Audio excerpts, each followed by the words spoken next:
Okay, so hopefully we're live. If anybody could just let me know that you can hear me, see me. Got that 15-20 second delay as per usual.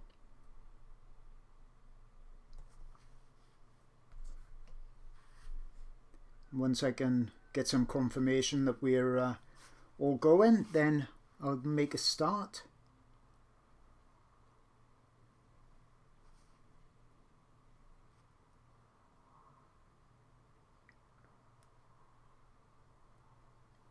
Now these live views, live feeds, they're hopefully going to reach people that are, shielding themselves.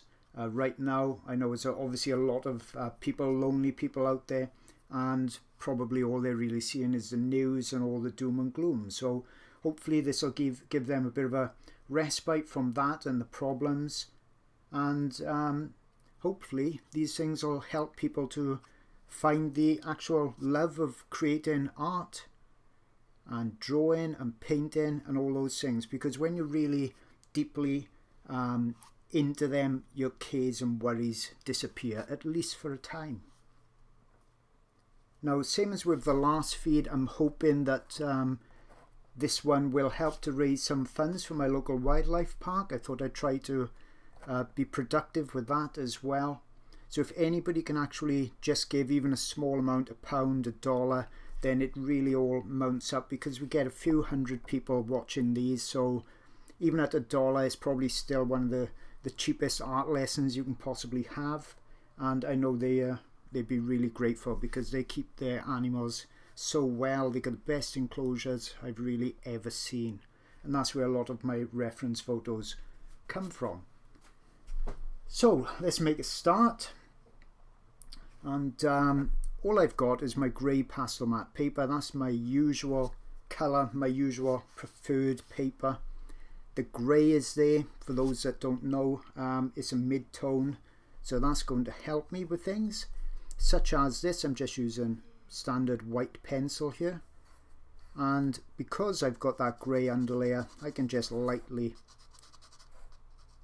and it is very lightly, put in the suggestion of where the highlight is. Now obviously if I was using a white paper, then you wouldn't see that at all. It also means that I can just put dark on as well, and that shows up equally as good. So the mid-tone is acting as the kind of the base tones, the middle grey, and the highlight and the darks work.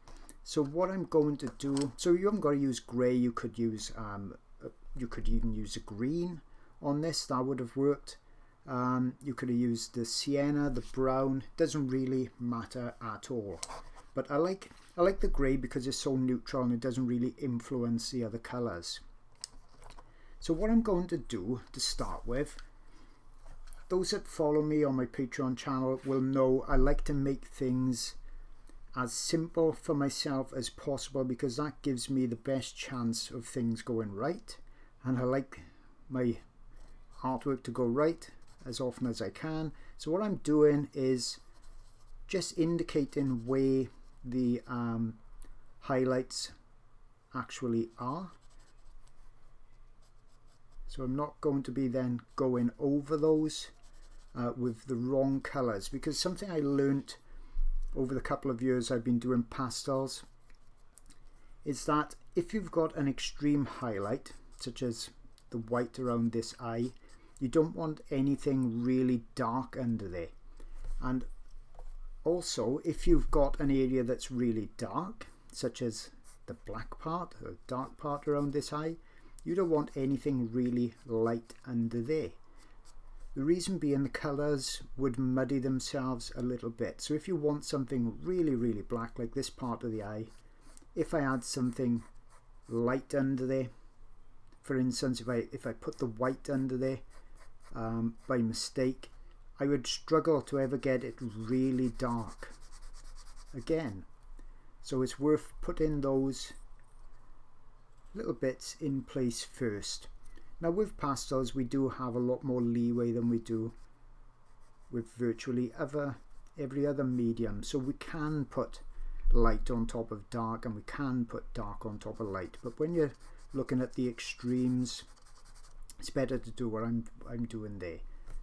Okay, so all I'm going to do now, just to continue on that theme, is to just loosely, really lightly, taking this white pencil, indicating where these highlights are going to live.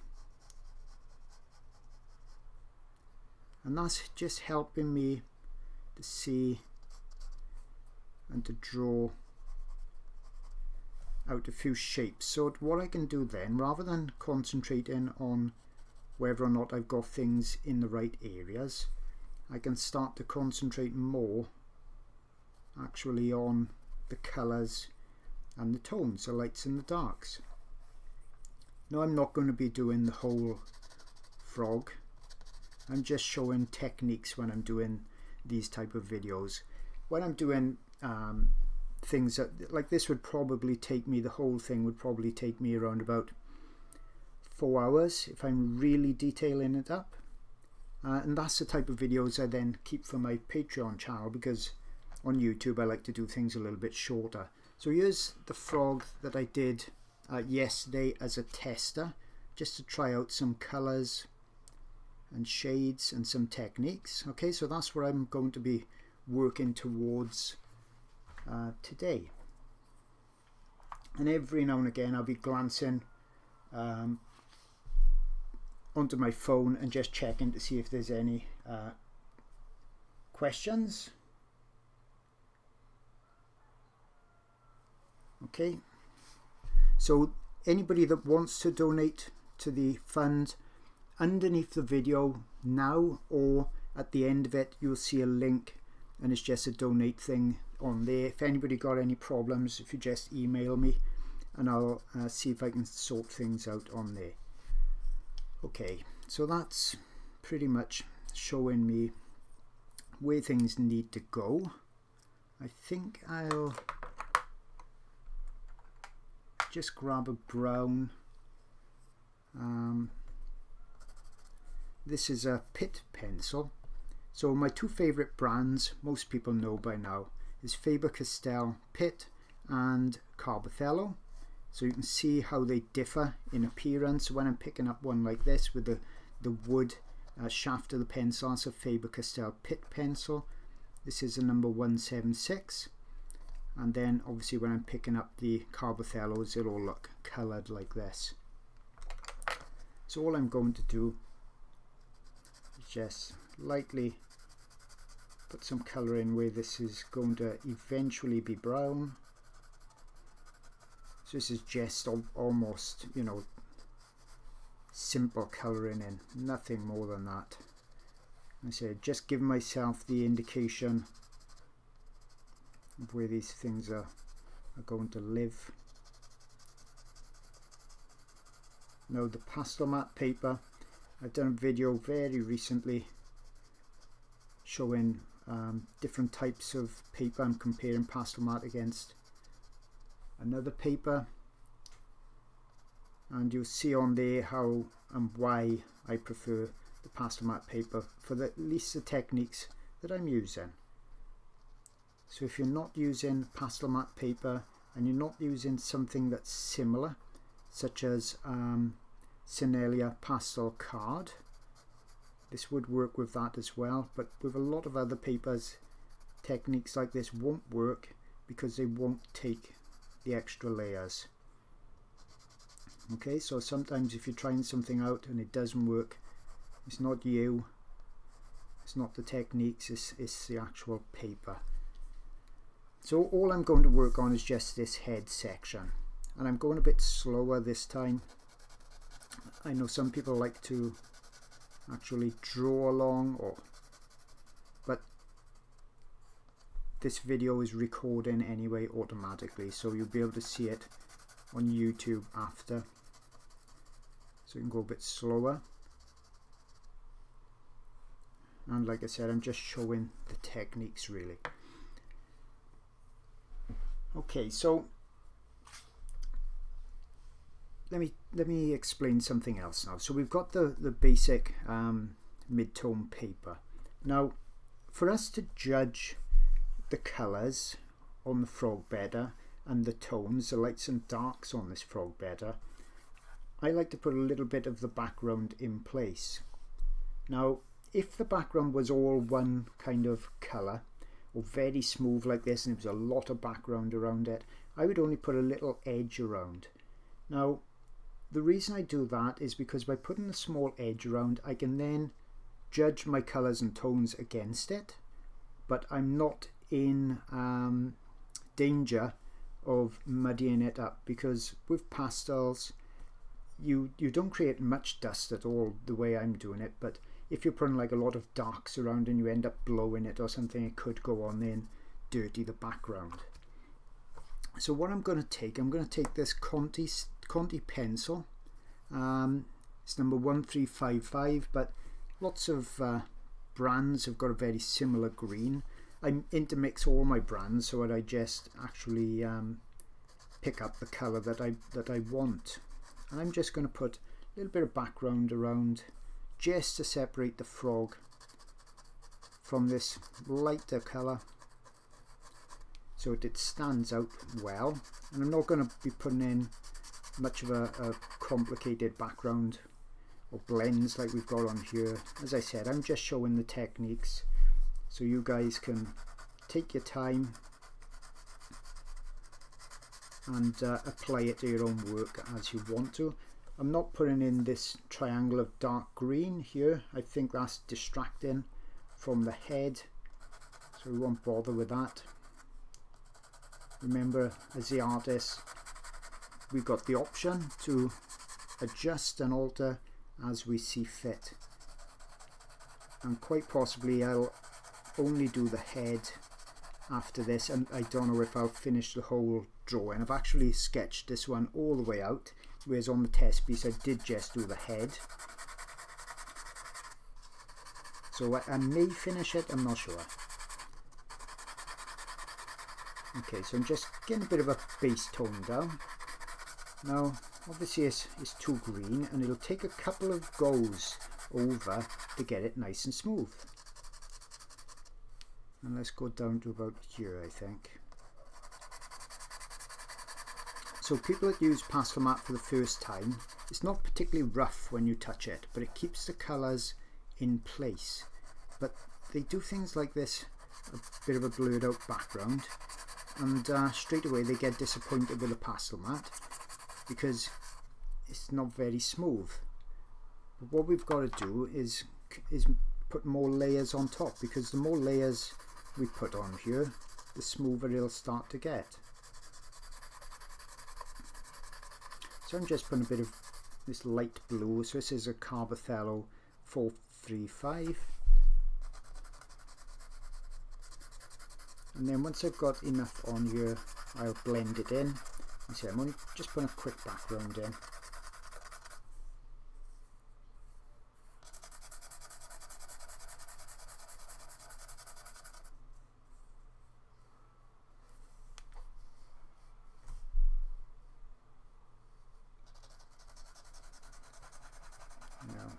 And I'm doing little round strokes, so that'll give me a smoother look, smoother finish. And if I've gone a bit quiet, it's because I'm reading my phone and just trying to see if there's anything people want to know at the same time. But what I'll have to do is another one of those Q&A videos, so I can just concentrate then on answering questions. Okay.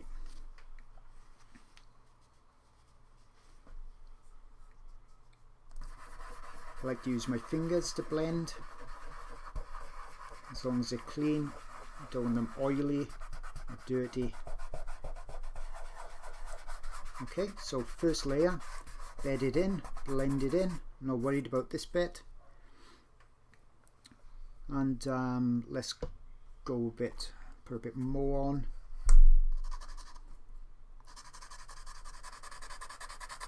So you can see it's still building up the layers. Now you could use a soft pastel stick, that's what I'd normally do, but I'm trying to keep these videos as simple with as little supplies needed as possible.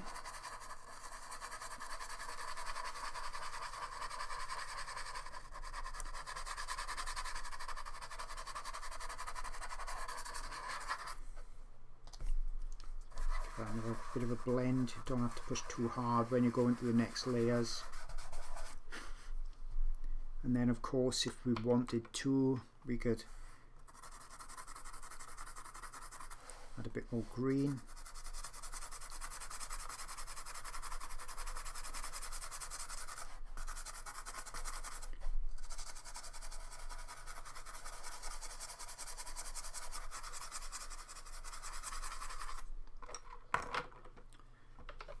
We could darken an area a bit.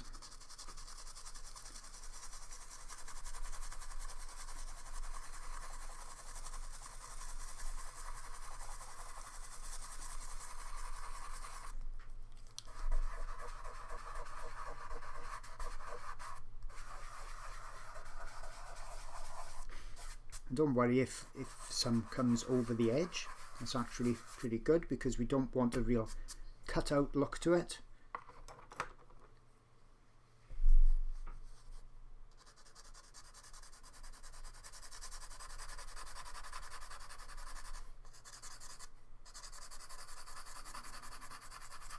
It's a bit harder for me because I'm trying to peep around the corner of the camera as I'm doing it, so I've got it right over the top of my board, so hopefully you guys get the best view you can. Now when I'm doing my Patreon videos, the quality is a bit better than this because I'm using proper HD cameras, whereas for these live streams I'm doing using a webcam. Okay, I think that's about good enough for the background. I don't need to go really complicated with that. May come back to a little bit more perhaps later on. I think, let me just have a quick look. Okay, everyone seems happy enough. Yes, Phyllis, pan pastels would work just as well, if not better, on the background for getting smoothness and softness. I'm just using the pencils, as I said, just to keep it really simple. I think what I'll do, I'll go over pencil that's a bit redder there. So this is PITT 177. Now you can put as much detail in something like this as you want. As I said, I'm trying not to rush, but I don't want to take too long on these videos. I don't want to bore people, and I'm only really showing the technique. As I said, this by here is actually some tiny little leaves from a water plant, so I'm removing that. There's actually some on the body as well, which if I did the whole thing I would include those, as they look quite nice. But I thought that one was a bit distracting. It's the exact same colour really as the green, so I didn't want that to be as distracting as that.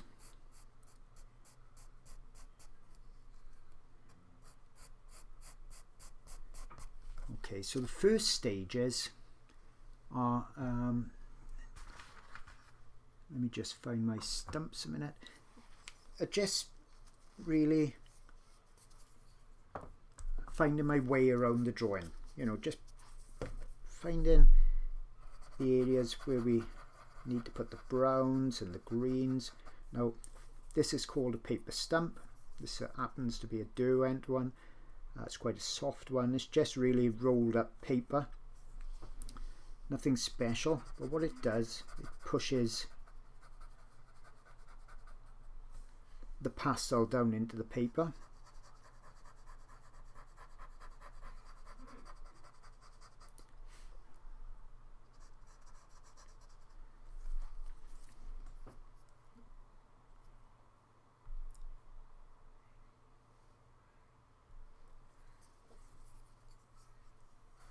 I'm just getting that in place. I'll start putting some greens in as well.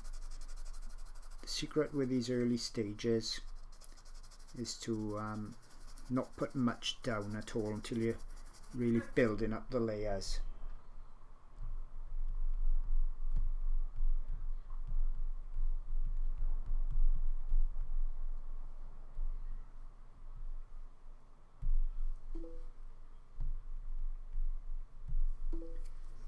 Right, just push that in as well.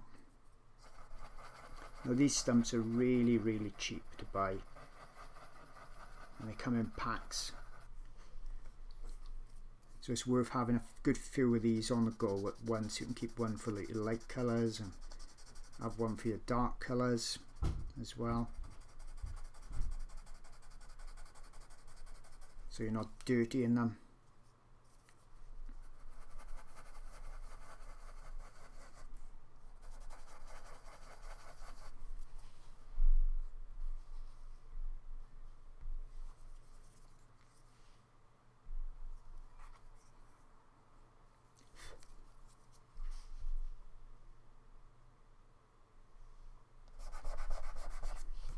Okay, let's have a quick look at some greens. Let's pick out a nice green that's quite accurate to this one under the neck. So if you get a little piece of your paper, then you can match up your colours. Okay, so that's pretty close. I knew it was going to be close, obviously I tried this yesterday. So that's a Carbothello 585. I wish they wouldn't have it in gold because you can hardly read them on there. It's not as easy as with the PITTs. So let's indicate where that line is there before it gets lost. Should come down a bit more, I think. And then that'll eventually come down here and all the way down there. I'm just going to fill that in. And in fact, before, what you've got to watch when you're doing a drawing that's, you want everything to be in the right position, is that you can lose like a line where the mouth is going up there. I could lose that if I'm not careful. So I'm going to just get my pencil and you see it's not a black line either. It's always bounce light and things going around.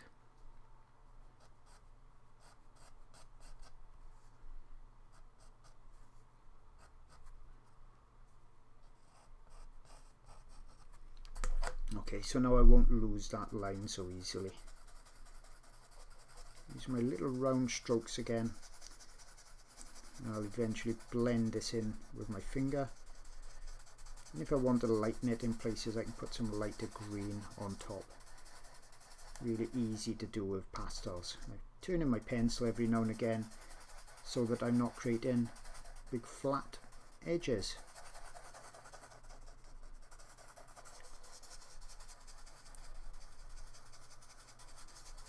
Now don't expect your drawings and your artwork to look really brilliant at early stages, because it takes a little while to start to build up the layers, and each layer becomes more accurate.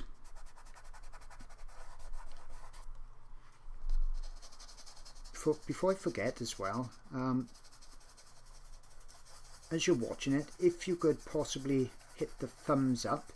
I know people end up watching, I forget to ask, because the more thumbs up and kind of likes I get on the video, it's kind of telling YouTube that it's fairly popular, and more people get to see it then. So it doesn't cost you anything, obviously. All you've got to do is actually just hit that like button.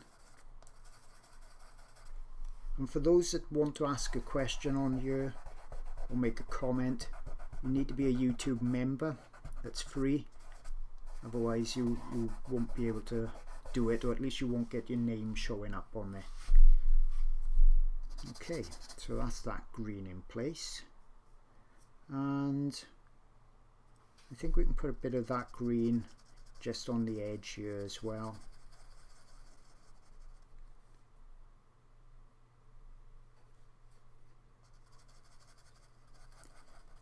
Okay, Jocelyn, I'm curious why the background changed. I thought the blue added more variation, so it broke up all the green.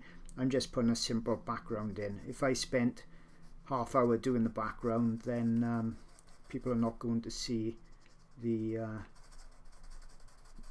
detail really on the frog. So as I mentioned, all I'm doing is showing techniques. I'm not out to really impress people with my own artwork. I'm showing the techniques so that people can take those techniques and just run with it themselves.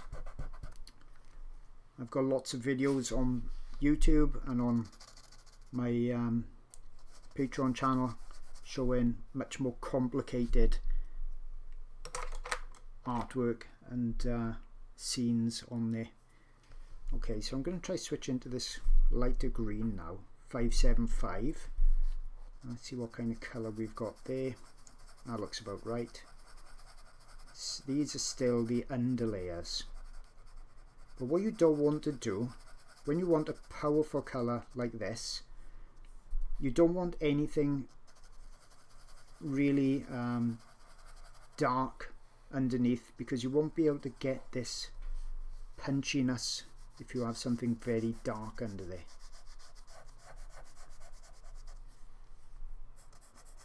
So you want to get it in fairly early on.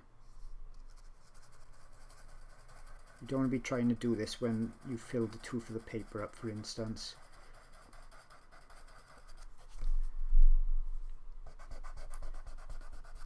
To clean my finger, simple. I've got a bit of a microfiber cloth. Happens to be green as well, but that makes no difference. In my lap, and I'm just rubbing my finger on that end every now and again.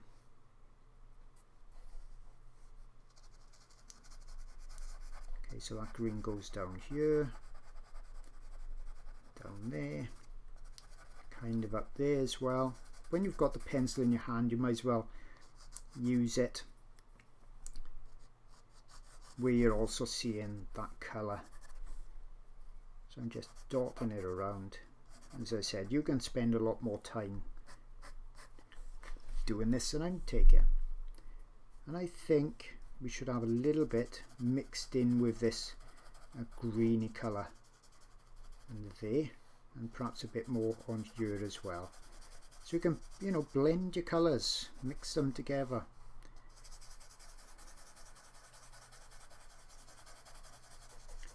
And don't forget, if you've got a colour that's perhaps too punchy, you can use the same principle as I show with my oil paintings, where you knock a colour back with the complementary colour. And if you use a colour wheel with your red, yellow, green and blues on there, then you can see the opposite colour on the wheel is what you would kind of float on top to deaden it down, to subdue it.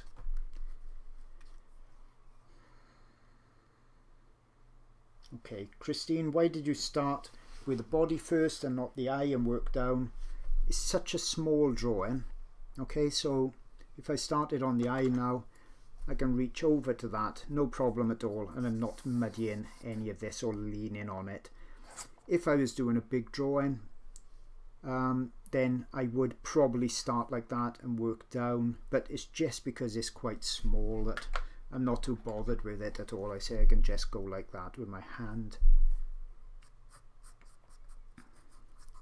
So just as you mentioned, I might as well go with the eye. Let's go a little bit, that one's a bit more orange than I wanted, so let's go a bit more of a yellowy colour. Now, so this is really complicated eye. So we've got all these little tiny dots in there. So do we go with a black and then put the light on first, or do we go with the light colours and then put the dark on after? Because you can't draw around all these. So my way of thinking then is it's easier to put a dark on top of a light than to try and put something this punchy on top of a dark. So I'm going to try and get a lot of these in place first. Now, it's a bit lighter around here, but it's going to mean blending colours to try and get it fairly accurate. And when you're doing your questions, bear in mind I'm also drawing, so I'm not looking down at my phone all the time. So I may end up answering some of these questions later on when I'm reading through. Can I download the line art for this channel? On my YouTube channel, on my Facebook page, just put my name in, Jason Morgan Art, you'll find me. Then the reference photo, this is from a free reference photo site, that's on there. The line art is also on there for those that want to try something like this out.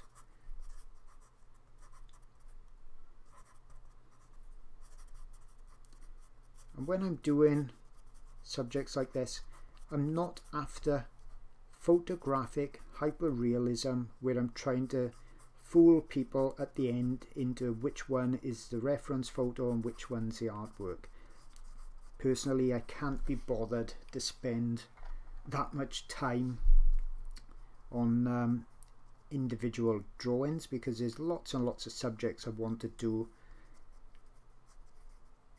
I could do it probably, but something like this head, which will take me probably 1.5 hours or so if I wasn't talking all the way through it.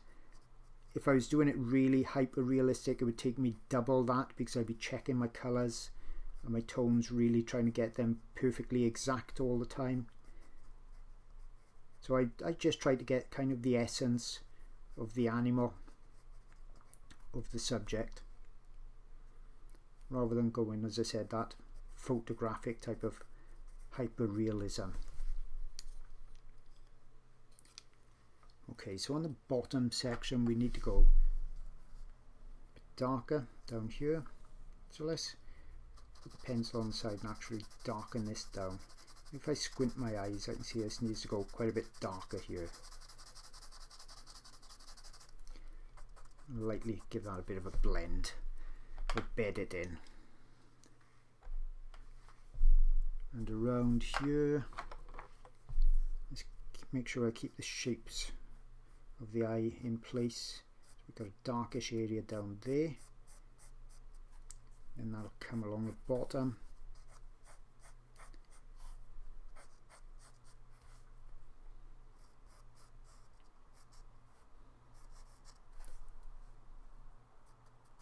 And then over the top there, just studying where that goes, otherwise I could end up with a wonky looking eye. And I'll go down there.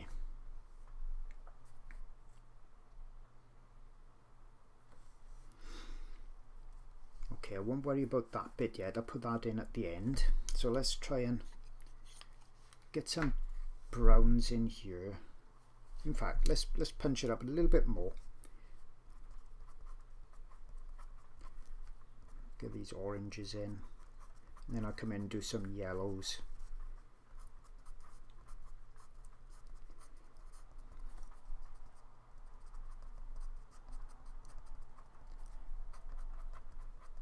But with pastels, we can really control the softness that we're seeing by just touching it with our fingers, and we can get nice crisp edges as well. Notice though the size that I'm doing this. If you want something to look really detailed, you don't want to go too small with pastel, and the pastels work really well on subjects that are quite small in real life, like this frog, because then it looks really dramatic when they're so much larger than life. Okay, let's get some of this dark in place now. So round, I'm using little round strokes. And then I'm turning my pencil a bit, so I'm not getting that flat edge.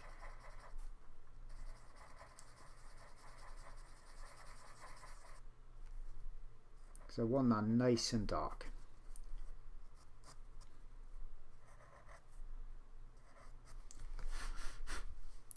Okay. When the darks are in, then the lights start to look lighter.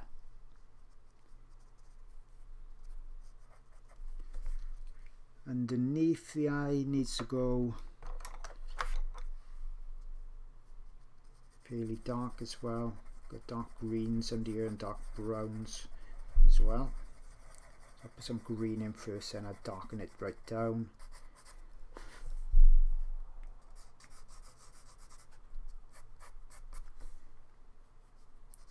Darker under there.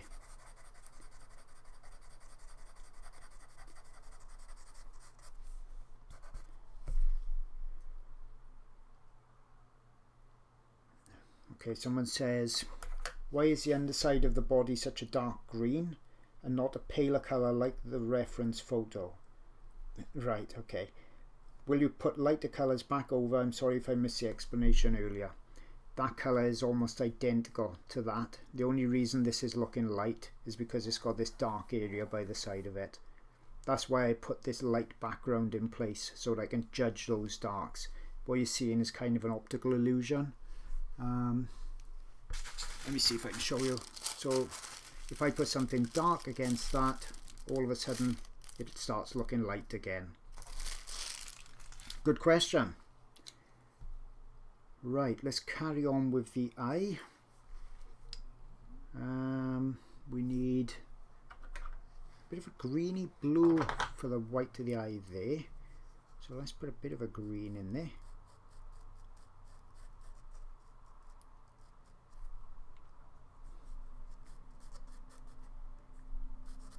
And like I said, I'm not actually trying to get it exactly the same as a photograph, really, anyway. I'm going to punch some colours up a bit, subdue others. Now, over the top of the eye, where's my colour? This is a Caran D'Ache pencil. They're really expensive, and I've only got a few of them. They're soft as well, they're a bit of a pain to sharpen, but happened to be a nice colour in my set. It was quite close to this wet look on the back and wet look over the eye. So I'm just going to put a bit of that in place for now. And I think I'll put a bit there as well, and a little bit down by there.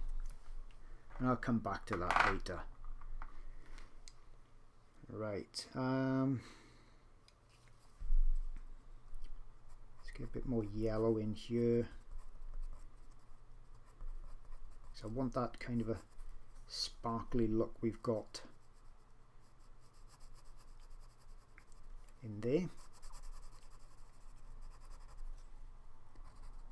Down there.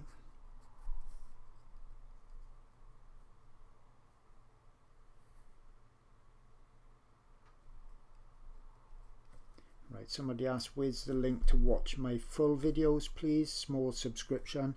It's on my Patreon channel. If you just go on Google and type Jason Morgan Patreon, you'll find it there. But it is actually www, as always, patreon.com/wildlife art, and that'll take you there. Okay, so now I think we'll start to get a bit of these darks in place. There was a reddy brown, I think it's this one. Let's have a quick look.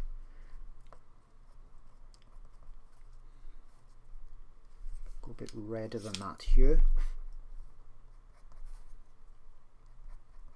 You can see how with the pastels you can try colours out and go on top and mix them up. It's a bit of red down there I'm seeing. Obviously you would have more time to do this if you wanted to take more time, or you could go even more impressionistic.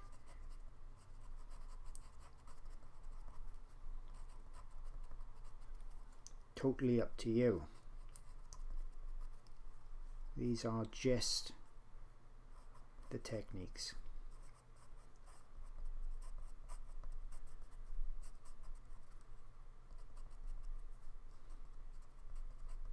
So a bit darker here, going up into that part of the eye there. Going to get some black up in this section, but we've got some of these little tiny lines.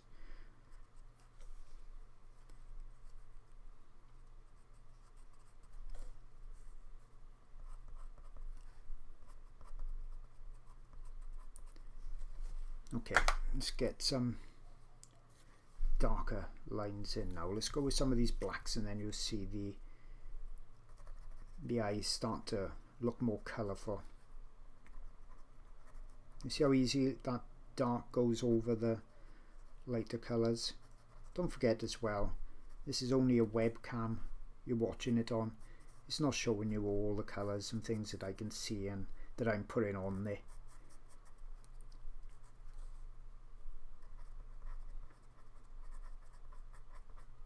And even when I'm using the digital SLR, it's not showing all the colours that I'm seeing with my eyes, so obviously take that into consideration as well.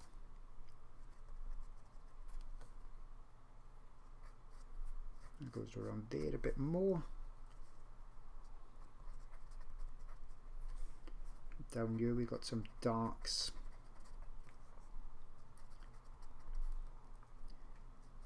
A bit comes into the eye there actually. So you see now the darks are starting. They're making the eye look brighter in the lighter areas, and I can come back in and put some more highlights on there if I want. Don't want to spend too much time doing this, because I was hoping to, lots of my videos end up being about 2 hours long when I'm doing these type of live drawings. So anybody who've missed the start or whatever, don't have to worry about that. You can catch up.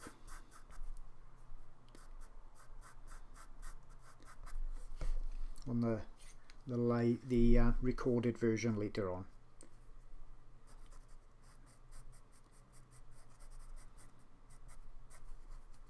So you haven't got to rush yourself. No pressure for you guys, plenty of pressure for me. I don't want to get it wrong. I don't want to make a really big mistake. And it's quite a bit more difficult when you're actually trying to talk at the same time. Okay, on the top we've got a bit of a purpley type of colour. Let's see. I thought I had that purple out. Let's have a look. What have we got?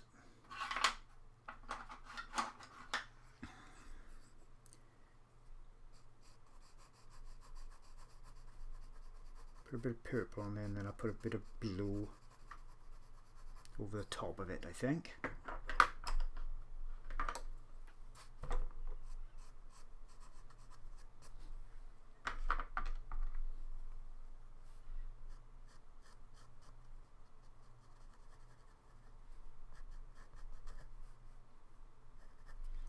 I'll just about do for that. Right.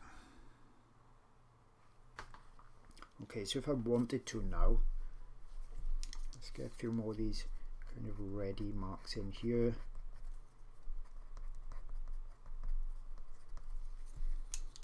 I can come back in then, speckle in a couple of these yellows. So you see how I can mix and match with my colours and they're still showing up on top.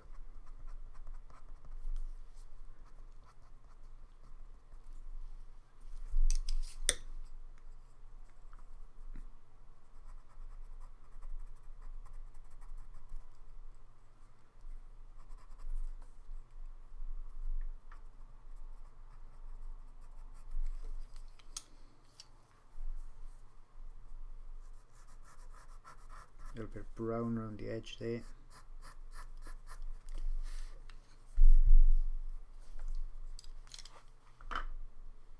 And just try a bit of this kind of blue up here, just to create some of those little tiny marks that I can see. On top of that, almost looks like translucent skin on top of the eye.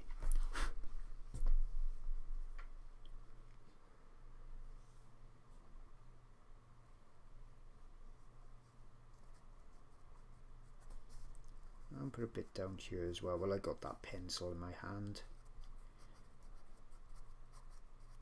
Okay, that's looking okay, not too bad.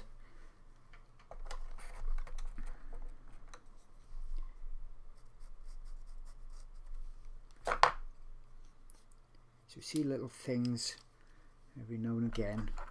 I think I'll pop that colour in. Now as you're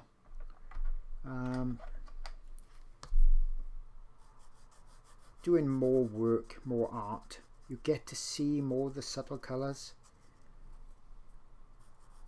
When you're a beginner, you don't really see as much as an advanced artist would see. And as you learn more and more, you get to see more, just naturally happens. I'm just getting rid of a few pencils out of my hand because all of a sudden I've already got a load of pencils building up in my hand. Okay, so where should we go from by here? Let's tinker with this eye a bit more by there. But I think that's starting to look okay.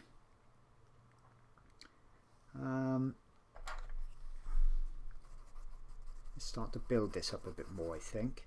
When I've got this in place, I think then I'll be able to judge the greens a bit better. So what I want is a reddy colour. Let's try this one first. This is the 283 PITT. I want a kind of a reddy colour. That looks about right.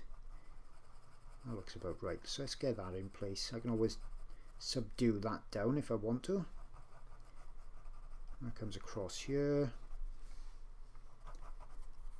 Kind of down to there. Up there. Little round strokes again. So we want these to then come down. If I'm looking around about there compared to that white area, that highlight area, get that in place.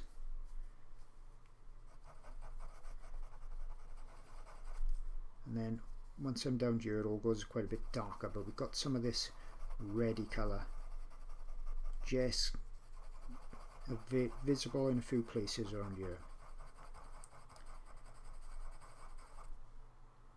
Okay, let's bed that in a little bit with my finger as well. When you're bedding it in like that, you don't then have lots of pastel dust or anything around. The pastel mat really holds it well anyway.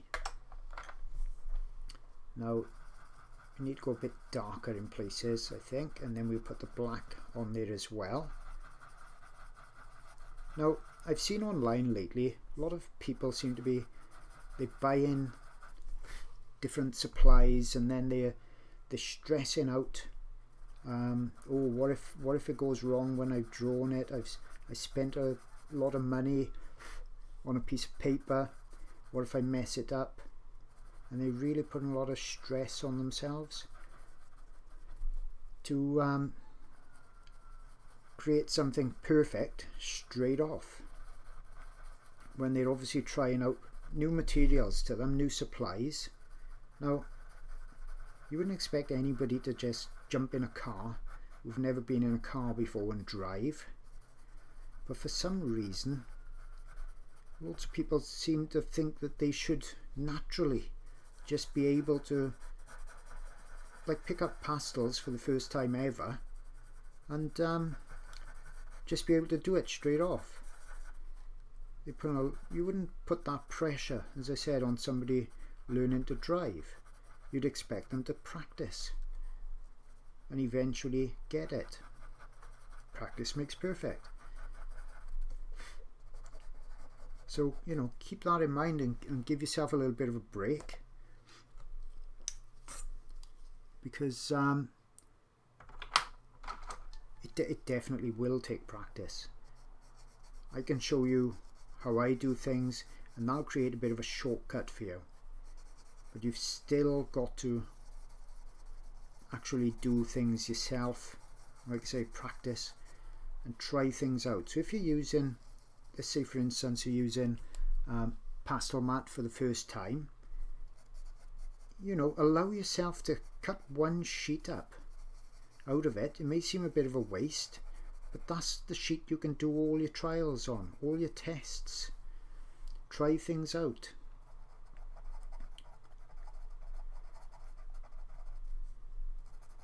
Do little sections. Say you wanted to do this frog, just cut a piece out like that and do that bit so you can see how you're going to build up the areas. This is what I do with all of my drawings, especially the big ones. I don't just jump into it and hope for the best. I try things out. I'm blowing a little bit with the dust, which I don't normally do, but I'm trying not to get in front of the camera. So I'm just getting a bit of that dark in place. Comes down there like that. I think I'll redden some of these areas up. It's not quite red enough.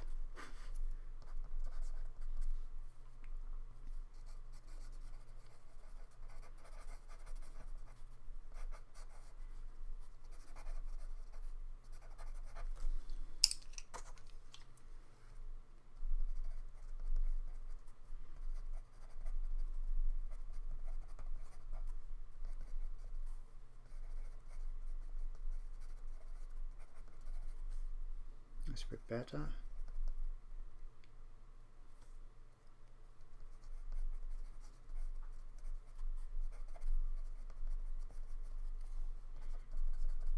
Okay, I'm happy with that for a start. Let's get a bit of that ready colour. Which one's that? In here.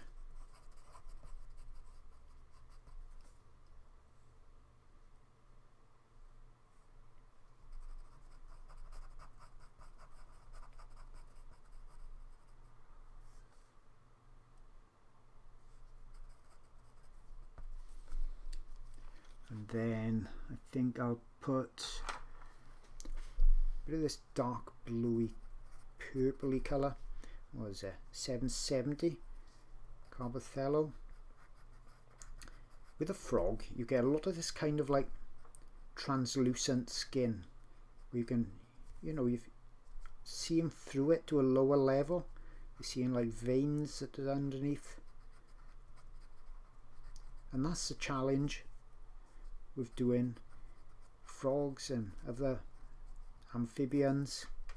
So each subject brings a different challenge, whether that may be something like fur or feathers. Perhaps you're doing like a parrot or something that's got really vibrant feathers. Let's go a bit darker on that edge there. You see how close I've got my camera to me? I just nudged the camera with my glasses, so you can see I'm really peering around the edge. Okay, so we're happy with that. So I'm happy with that. It doesn't matter if you're happy with it, I'm the one doing the drawing. So let's put a bit of texture on there. I'm going to kind of darken these areas here with some black later on, but I think what I'm going to do now is have a look at getting some texture on this green, because this needs to be punchy. So I'm just not covering everything, as you can see. I want to keep a lot of the tooth of the paper, so I'm just creating this little texture marks, because roughly in between these marks I'm going to put my highlights. Now this is where you've got to make a decision whether you're doing something really realistic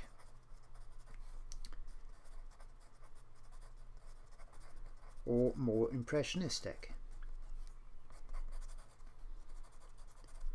So that's there, that dark area comes out about by there. I'll put some dark green down.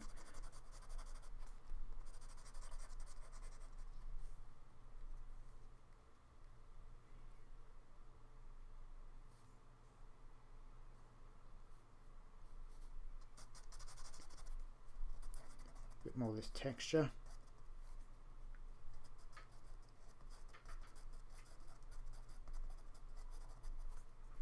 while we just sit in watching this, don't forget to, as I said before, I've probably got new people on now, to, if you could, hit the like, just to allow my videos to see or travel a bit further, because I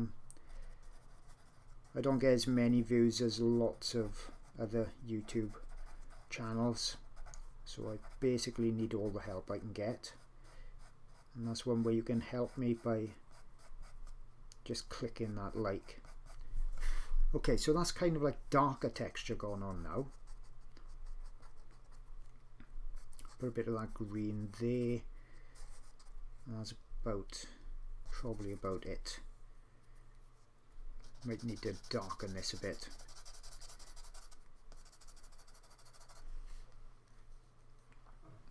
Okay, so that was the dark green. Let's see what we've got for a lighter green. Let's try this one first. Well, in fact, let's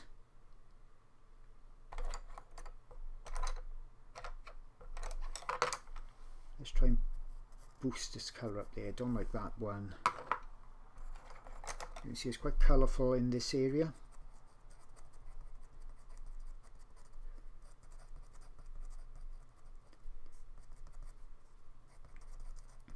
This will all subdue down when I get some more different colours on it.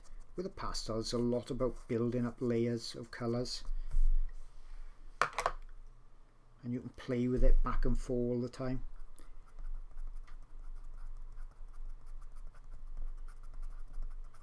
So this is Carbothello 570. I think I'll use this for most of this kind of rough skin where the light is just catching the edges of the texture on the skin.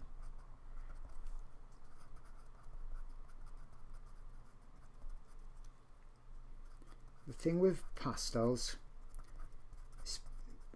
I see it a lot, it's a very type of forgiving medium because we can keep adjusting.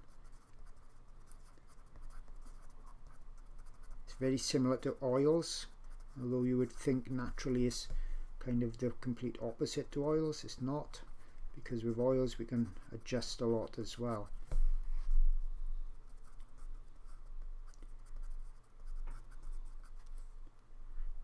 And it's quite quick because the colours are so opaque. They build up the layers easily, fast.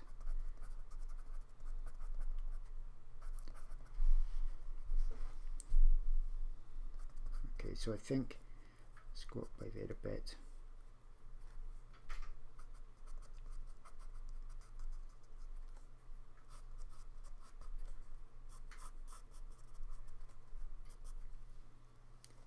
I think I'll try and get a bit of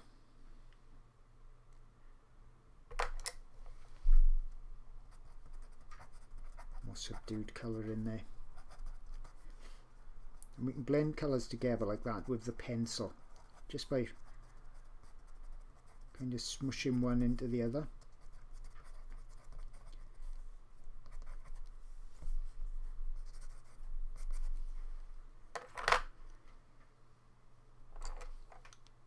And then we can go a bit lighter again.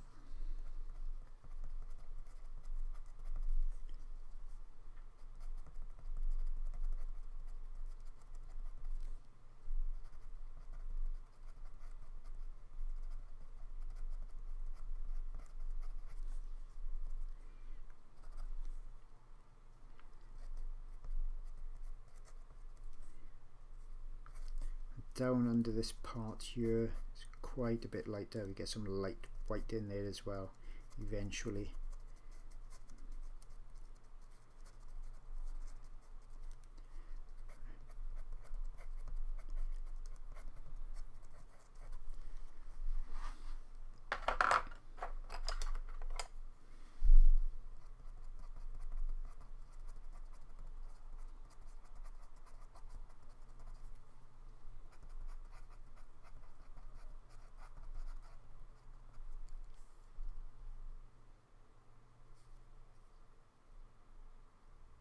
How do I get the blue on the eye to show on the black? If you mean that area there, that's simple with pastels.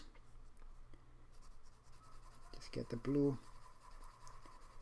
I don't know if you're seeing it easily on screen like I'm seeing it here. Let's see.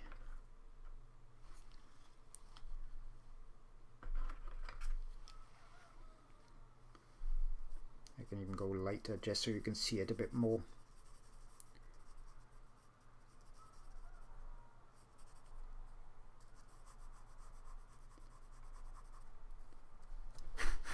Okay, so with the pastels we've got that option, as I mentioned, to put the lighter over the dark as well. And what I can also do when I'm doing a real vibrant bright highlight, I like to put pink around it first, because that makes you can hear the cockerel behind my house again. That makes the white look even whiter.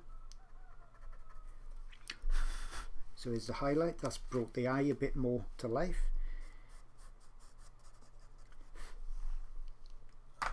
Okay, back to the skin then, is it?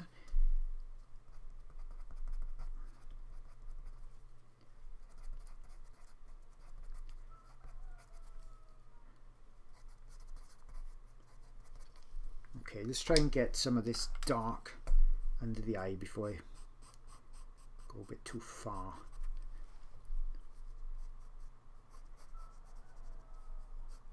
So it comes around up by there, got a kind of a darker element there.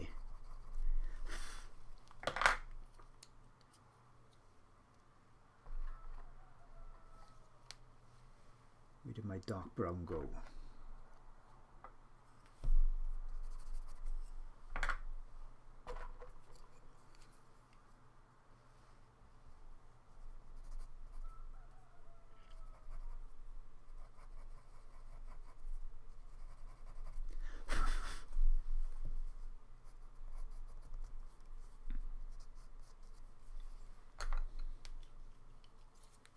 There it is, hiding in my hand all along.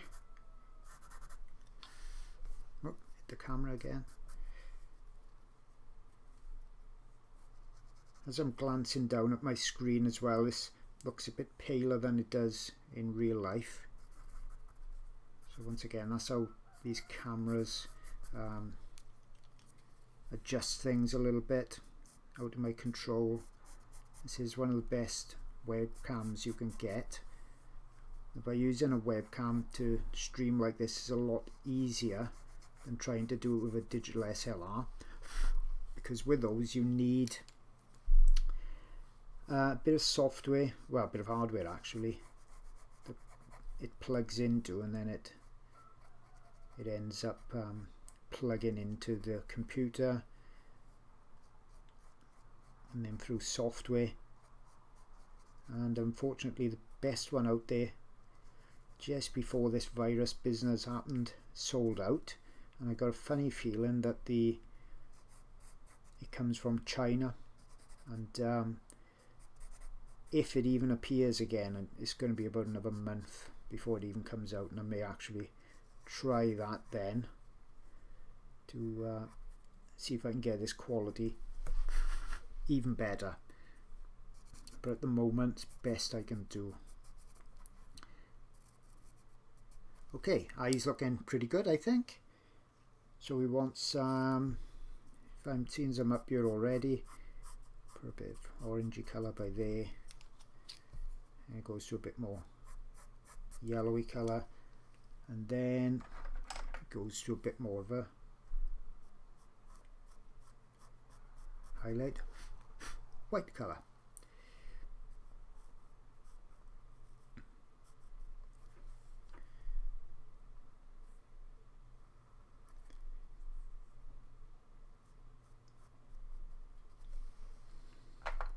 Okay, so that's fairly good. So that's the one I did yesterday on a trial, so it's roughly the same.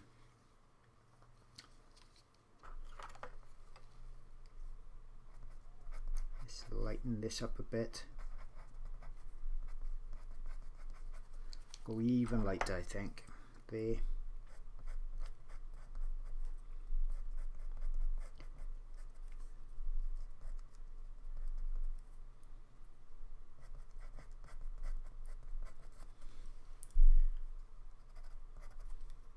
When you want to make a mark that's kind of, you know, deposits a lot of pastel, so a proper distinctive mark, then push that bit harder. You don't want to be doing that all the time, but when you need it, push harder on there.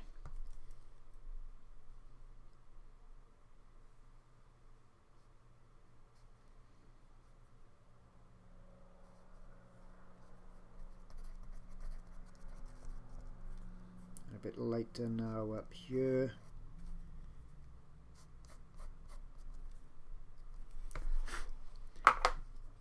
The cool thing about reptiles is they've usually got lots of these unusual type of colours every now and again, so you can really, like this area has got, I can see orange in there, I can see that there's tiny bits of even like a blue in there, and if you've got more time you can really play with that, because the more kind of colours you can get in there, then the more interesting it looks really for the viewer.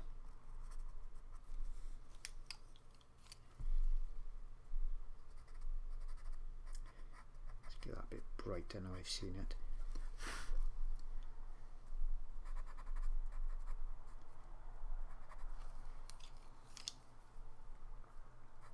Sometimes I get to an area and I spot something, and then I work on that area a little bit.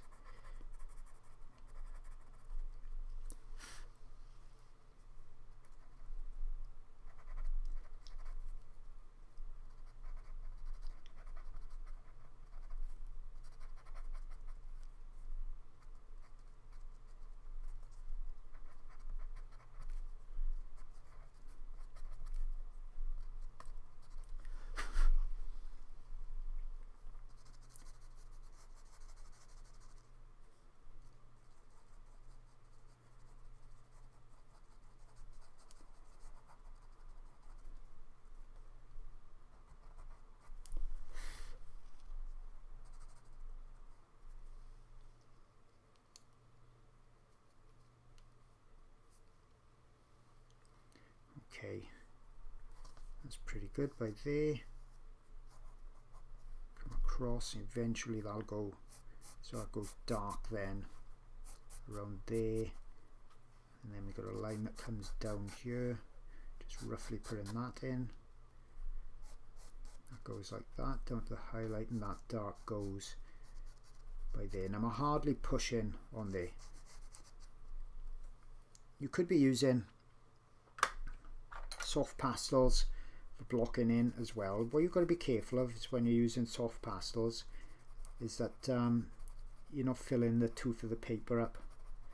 Now pastel matte paper takes tons more layers than virtually every other paper. You would think that these sanded papers, which are basically a sand paper, would take loads more layers, but what happens, I tested out a paper recently that's had loads and loads of excellent reviews, and I tried it, and what I found was, because it's so rough, people think that they're touching it with a pencil and they think it's making colours come out super vibrant, but it's not. What it's actually doing is just taking off loads of pastel. Let me just get this right a minute. It's taking off loads of pastel from the pencils and dragging it onto the paper because it's so rough, giving the impression that it's vibrant, but it's not. It's just taking tons of pastel down and it's really filling the tooth of the paper up. And what you find then is when you try to adjust with like a second layer or third layer, everything then starts to get muddy, because if you think of the tooth of the paper as like valleys and peaks on a mountain, once you've filled up those valleys, everything is floating then on the surface, and that's when it's starting to really muddy up, and you don't want that. So I found that the rougher papers, as I said, you would think that they would allow you to do more layers, but I found they actually, you get less layers on them. They're probably better when you're working very direct, kind of like putting a mark in like that, and you leave it, and then you go on to your next colour and your next marks. But as you've seen, I like to make little adjustments all the time. That's my style. I kind of creep up on the final piece by doing all these little adjustments. So I found it didn't really suit me that well.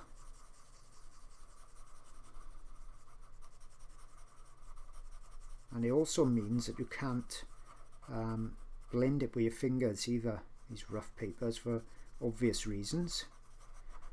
Take the skin off your fingers. It is a sandpaper after all. Now, Pastel Mat, and I don't get any money whatsoever from Clairefontaine that manufacture it, nothing.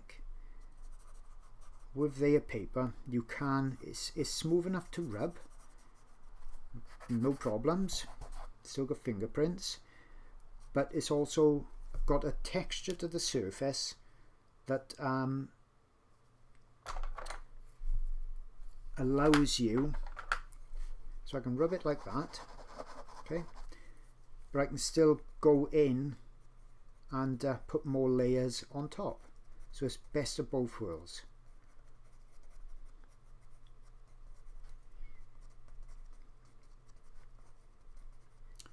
I want the surface to be able to hold where I'm putting the mark, especially in the first few layers. I don't want it to rub away like it would with an ombre type paper. With that, you could just touch it with your finger, and it'll, if I touch it with my finger, just wipe that completely off. What webcam am I using? Hang on, I'll have to look at the front. Well, in fact, I'll have to get back to you on that. It's a Logitech 925, I think. It's not actually wrote on the back, but I'm pretty sure that's it. And it is pretty good, but the colours and the fine details just don't really come out properly on any webcam. They'll say they're 4K and things, but at the end of the day, the lens is still tiny on them. It's like a mobile phone,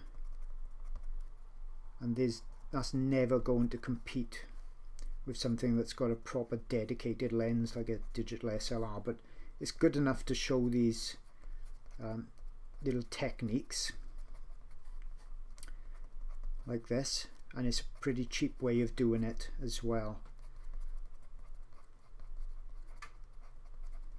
So you can see I've stippled most of that, and there's loads and loads of different colours in. I could have took a lot more time doing that.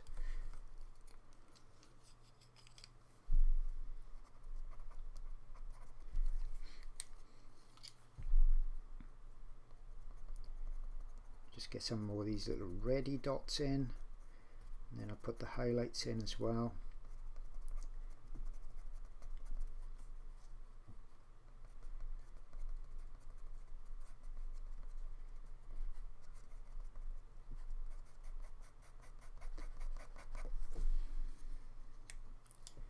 Okay, let's get a few of those white highlights in place.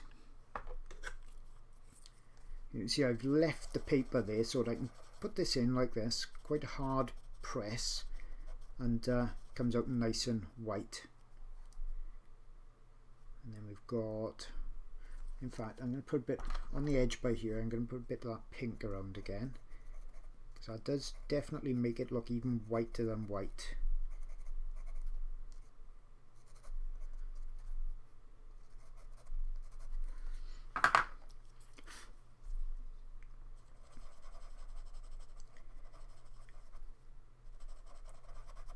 I'll come back in on top of this eventually, and I'll put in an even whiter white than this carbothello. I'll use my Caran D'Ache white, so it's brighter white again.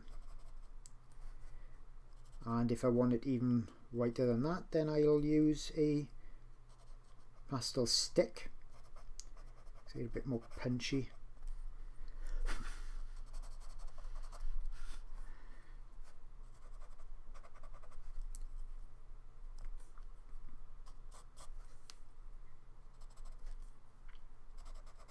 It's the highlights that's going in that starts to all of a sudden make the frog look quite wet in places. It's just where the light is catching.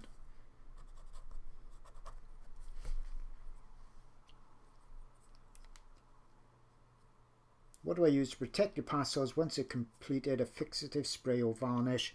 That's absolutely got to be the most asked question ever regarding pastels. I've got loads of videos on that already on my channel, so if you check out those YouTube videos. And the answer is, if you don't want to spend the time looking at it, the answer is I don't put anything on there, because to varying degrees every varnish kind of adjusts colors or tones, and it's not even, it's not across the board, so you can't really allow for it. So what I'm saying there is it may affect a red different than perhaps a yellow, may affect the darks different than it affects the lights, and so on. So more often than not, you're in for a bit of a nasty surprise if you varnish it. Spectrafix was the closest I found that didn't really adjust it too much, but to be honest, when I spend a long time doing my drawings, my big drawings, I don't want any surprises at the end of that. I want it to look exactly like I planned on it looking, or it looked when I finished, so I don't use anything. When you finish your pastels, what you're meant to do then is either store them away safely, and I show a video on that as well, or frame them behind glass. And when they're behind glass, then obviously they don't need any sort of fixing because you can't touch the surface anyway. So that's how you get around that. But there is no, and I think I've probably tried more fixatives than anyone else. I spent quite a lot of money trying and looking for the magical fixative, because we all want it, and to date I've never found one. And I've tried all the ones pretty much that people, including professionals, have told me they absolutely don't adjust colors or tones at all, absolutely don't. And then I'll spend my money on it and find within 4 or 5 seconds literally that they're some of the worst for actually doing that. And in the end I just gave up on wasting my money on it. Okay, so a bit greener around by here.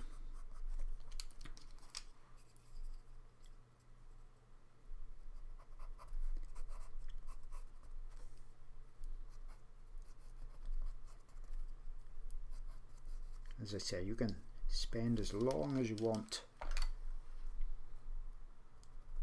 doing these things. Okay, so go a bit darker here. Got this green going along. green up in here.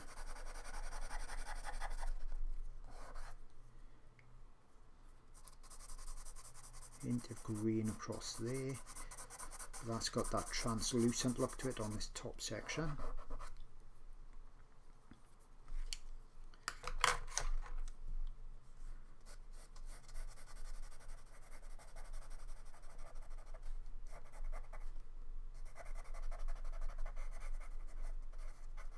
As I said earlier on, if anybody got some spade change or something that they find in down the back of the sofa, settee, if you could possibly, because you're not paying for an art class doing this, if you've got $1, £1, you could possibly give to my fund for my local wildlife park that's really struggling now, because obviously they ain't got any visitors whatsoever going there, but obviously the animals still need to eat. So if anybody can give towards that, that'd be really greatly appreciated by them and me. That should be a bit darker down here, so I'll come in a bit darker there in a minute. A bit of light over there. And see, when you blend it in, then all those marks blend away.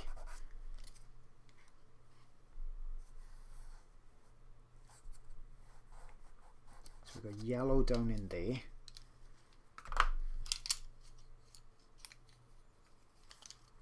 That's going to be there. So I don't want anything too dark going here, because that's quite a vibrant yellow. So let's indicate where that's going to go roughly in place first. So that'll go there, and then it's kind of coming down there and out and around, and if I ever finish this frog, it'll go down there. There'll also be some down there. Okay, so we've got the highlight there. See, because I put that little highlight line in, I know that the yellow goes around by there, coming down onto that section, and we've got a highlight going all the way up in there. So let's get something nice and light coming down here. Got all those little speckles, that texture, that wrinkly type of skin.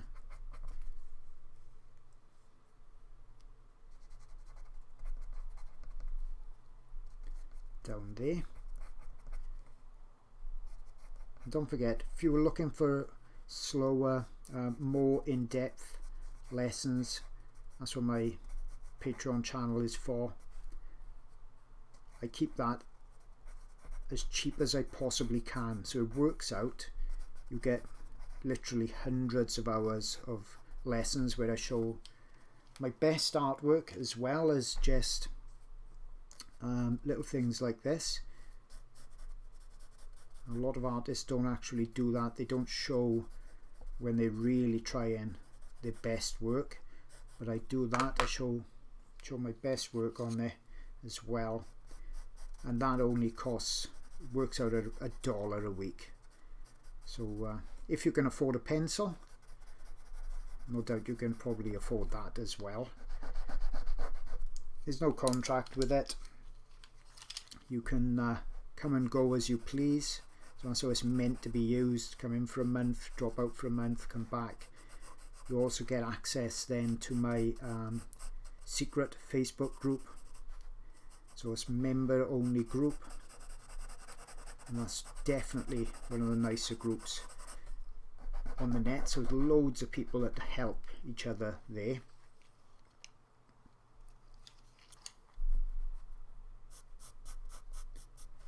So green comes around.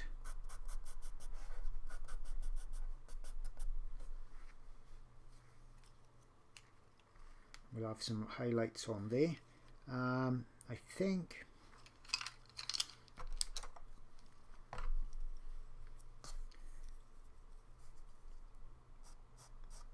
while I'm at it now, I'll just put a bit of an edge on here. It has got a darker edge, just slightly.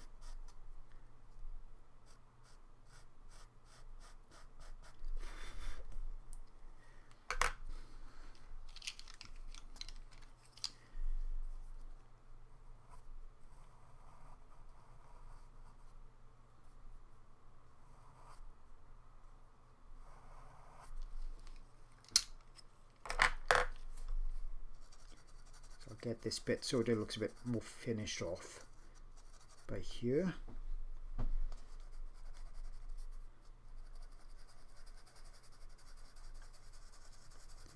I need to get a bit darker down in there as well. So let's look for a darker green. Is that darker?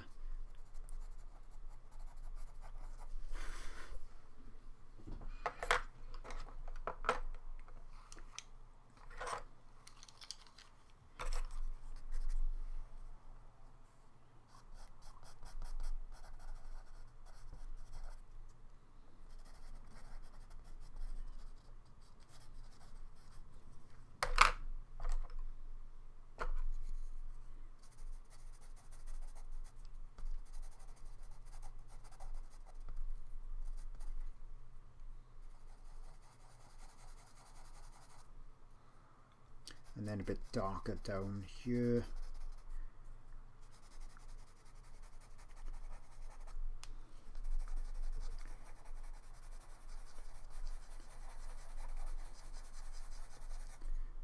Blend that in.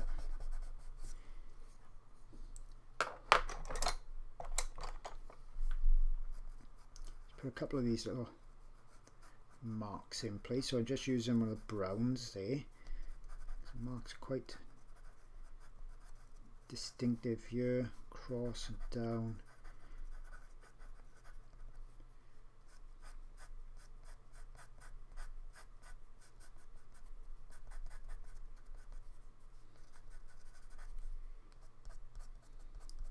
Just touching them just subdues them a bit, makes them a bit more subtle.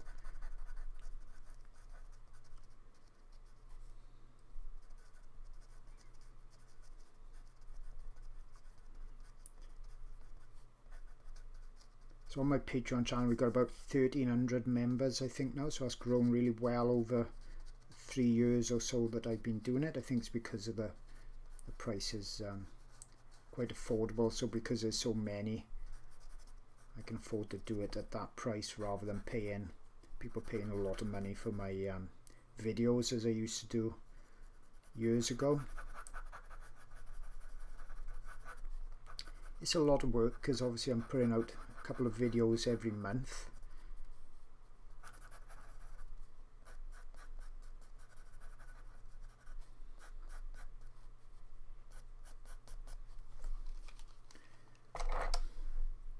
Okay, so we've got some greens in here. Interesting little lines there. And across by here as well.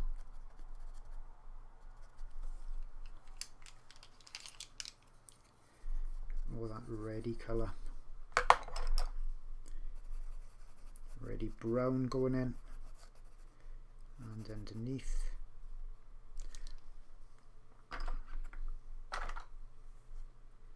And down here we've got a bit of a bluey colour. So that's obviously reflected light bouncing around.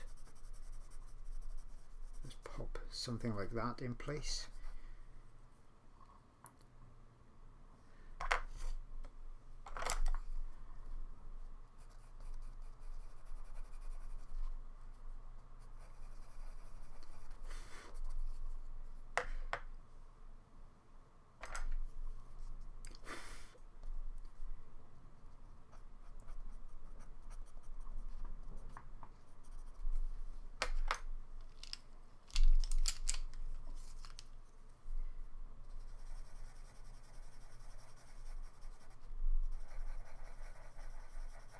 So the green is darker as this fold of skin goes over. So that's where you've got to really, you're looking at the reference then, seeing what's happening, because that's what's creating that three-dimensional shape.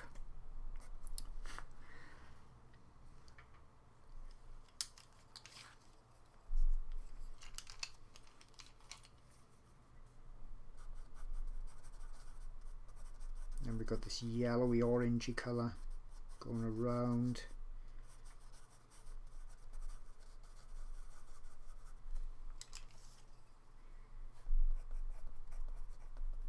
And you can use the texture of the paper, to create the texture you're seeing on the skin. So if you want it really smooth, put lots of layers down.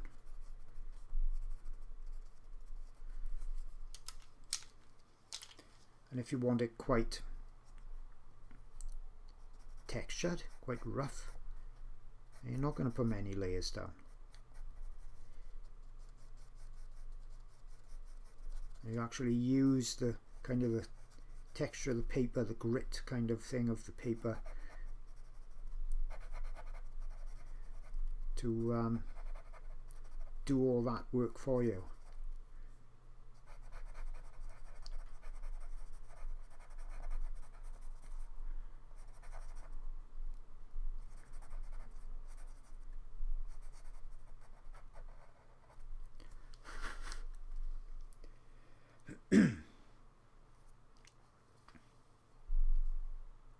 I just bought Kuino Gioconda pastel pencils. They don't seem to stick really good on golden pastel grounded paper. Is that the reason you still prefer Stabilo?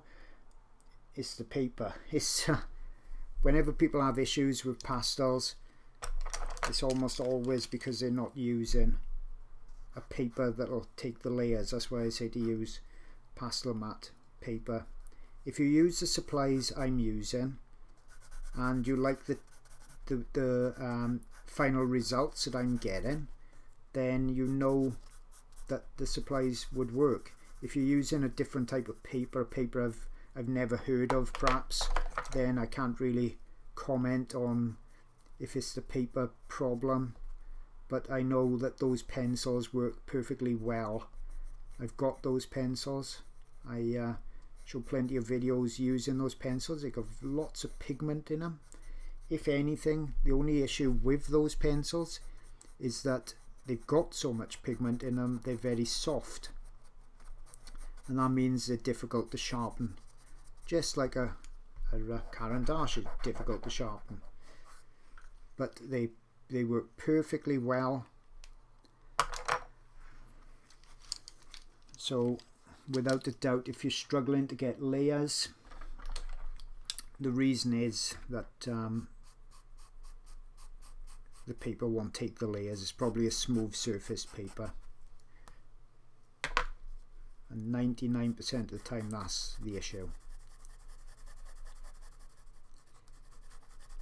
Let's get some of this translucent pinky purpley type of colour that we've got going on down here. Then we need some of this darker colour, just really very little pressure, and that's giving us that effect then that we are kind of seeing through the top layer of the skin.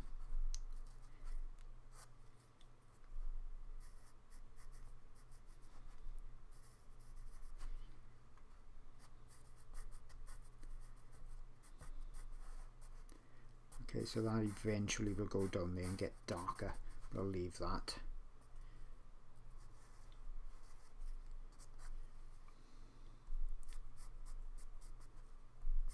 Some areas are a bit darker than others.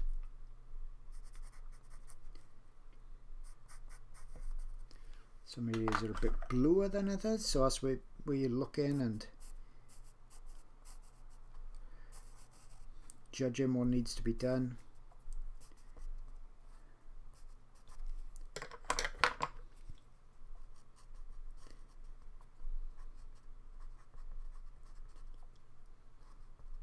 Goes across there. Fairly happy with how that's turning out.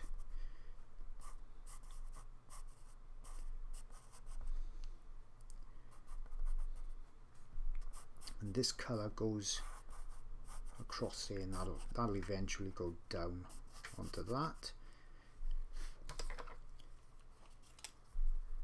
Got some green up in here. Let's put a few of those pencils down. If you're anything like me, you just keep ending up with pencils everywhere in your hands.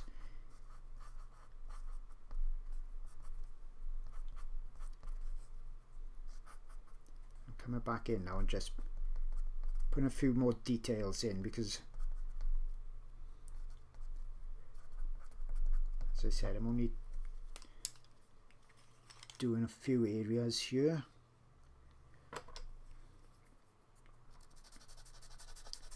Kind of a bit of pink in there with that white.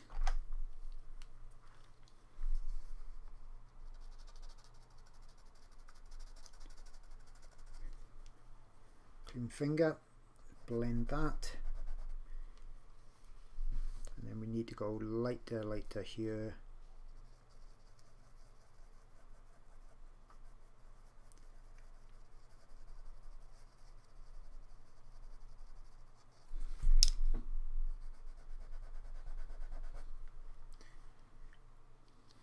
And then grey or bluey grey. What have we got there? How's that colour? Is that too dark? Yep. How about that?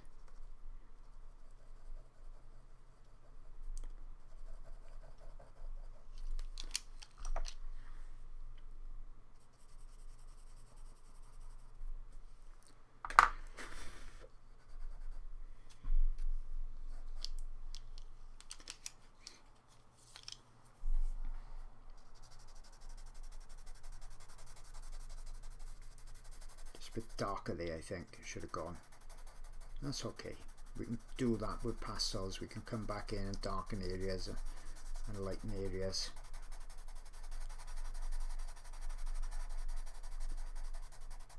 If anyone got any questions, I haven't had a lot of chance to read while I've been doing this, because I didn't want to take way too long.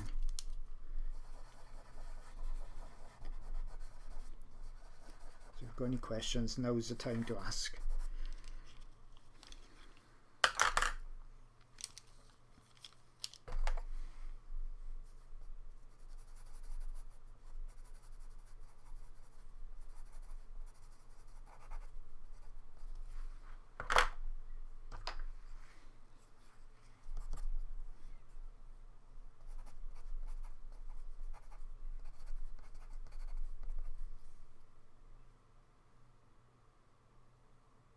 What's your favourite brown? Whoa, I was just about to say that. What's your favourite brown in carbothello or PITT? The one I use a lot, dark brown, is this carbothello 635. But the other ones are Caran D'Ache dark sepia. That's an excellent one. And the other one, so dark sepia is 408, and then the other one I like is 748. So they are really dark browns. They're darker than you'll find in the other colours or the other brands. They are very dark, dark brown. I'm just gonna adjust some little areas now, because we're almost done with this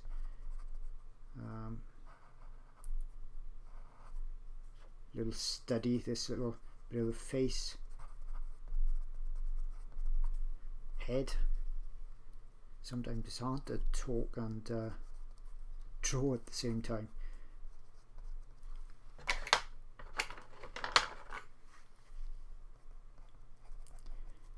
Right, that's a better colour. Let's try and get these little dots, this texture here in place. I'll make it look a little bit more accurate, realistic.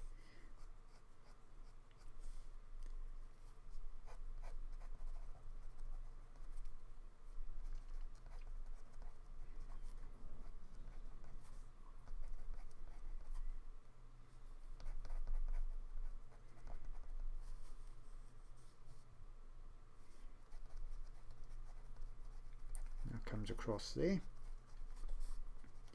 It'll eventually go down there.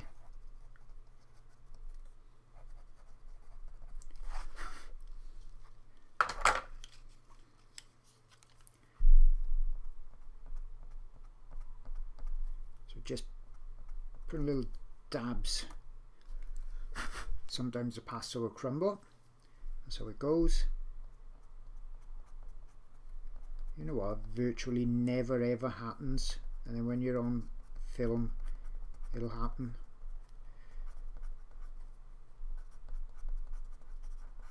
So just up in the vibrancy, and that's where pastels really come into their own. You can go back in and really punch up these areas.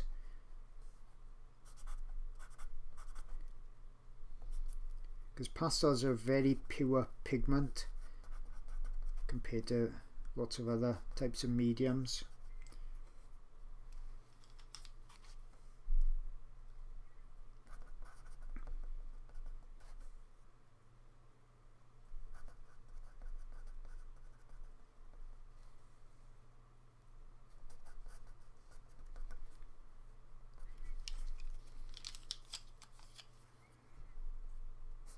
Right, let's add some darks now, because this will start to punch it all up a bit, and add some of these lights and darks.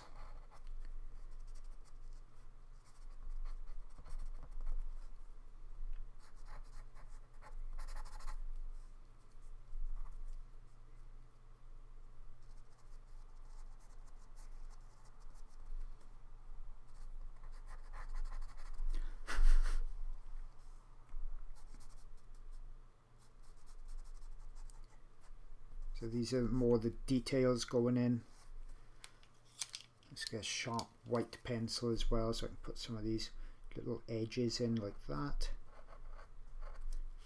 These are the things that make a lot of difference. Whoop.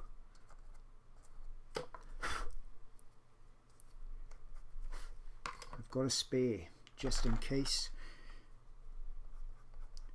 Sometimes pencils snap, and I don't want to spend a lot of time off screen sharpening pencils as well.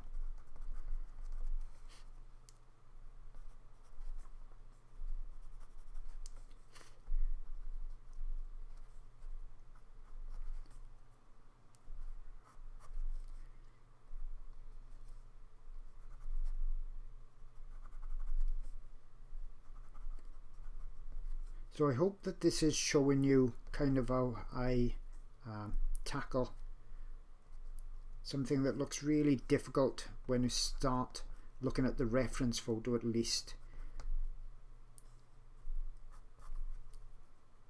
It looks like you know, where do you start with it? But when you take these things step by step, break it down, underlayer a little bit at a time, then it's nothing that you can't really do. It does take a bit of practice, don't get me wrong.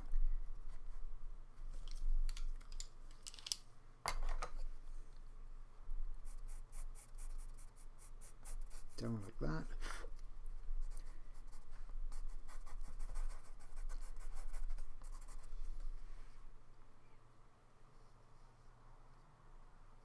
Sheila Landry just dropped in. Nice to see you. Yeah, it's all of this is being recorded anyway, and it's probably available pretty much straight away, which is a good thing. That's why I do it on YouTube rather than Facebook. The quality is that much better of the video, so it's pointless paying for these expensive webcams and then having it all the quality reduced down on there.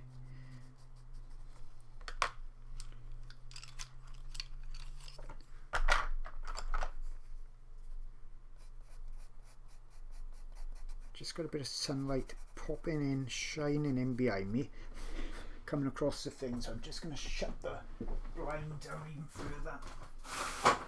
There you go.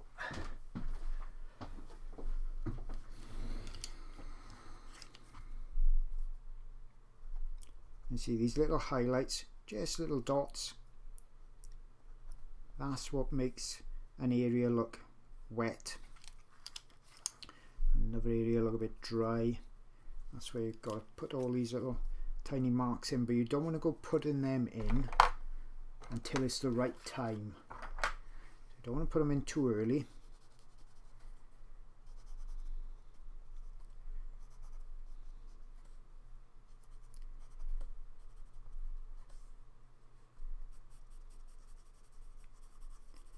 think we'll accentuate that blue going around there. It's a nice little touch, I think that is.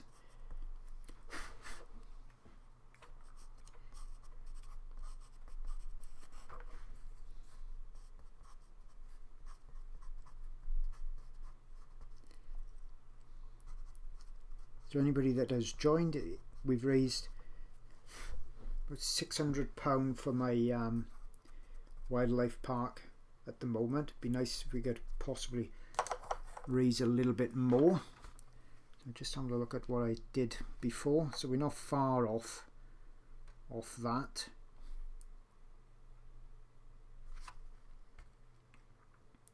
At all. And with all the talking, obviously it's taken me a bit longer than it normally would have to do this. I'm going to put a bit of texture down in here as well.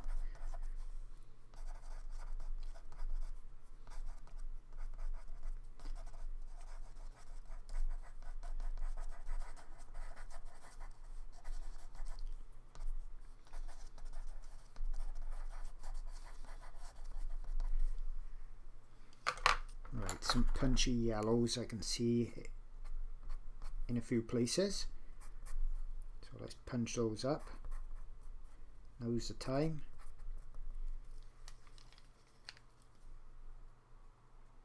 Yeah, for those who are starting pastels, I got lots and lots of lessons on my Patreon channel, and especially I've got a few especially done for beginners, and they are real hold your hand walkthrough type ones, because I know when you start a new medium, especially something like pastels, it can be really daunting and confusing at the start, because there's pastel pencils, there's soft sticks, there's hard sticks, there's hard pencils, soft pencils. Some of the pencils are really expensive, others are cheap. Which ones do you use? And I've got lots of videos on YouTube as well, but there's only so much. I've got to earn a living as well, and there's only so much you can put on YouTube, because I like my long videos where I'm really what you find on YouTube, right, is when you put things on there, people will only watch for about 10 minutes, and YouTube is kind of like that quick, fast, I want the answer now, I'm not prepared to wait type of channel. And when I put long videos on there, so I've got a few on there, they don't do nearly as well, and it's kind of almost pointless me doing it because I get hardly any views.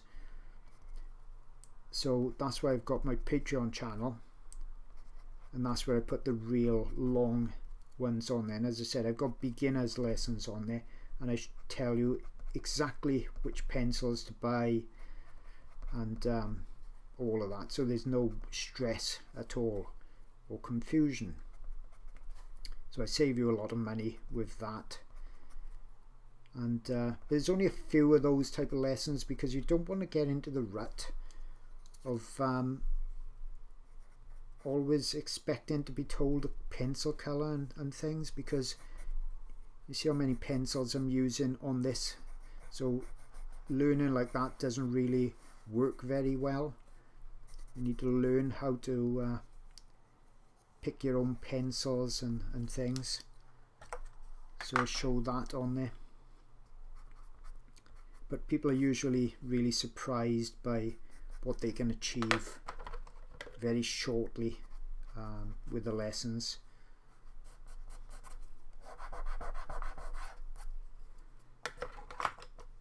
It's not really as difficult as you think when you see and when you get the right materials, and then when you see how it's done. So I can really show the shortcuts then, where it took me years of trying to figure out, because 20 years ago there was little to no art instruction back then, as far as videos, and the books weren't particularly good either. And with YouTube now, it's so much easier. Okay, so any questions, now's the time to ask, because just about done as much as I was hoping to do on this.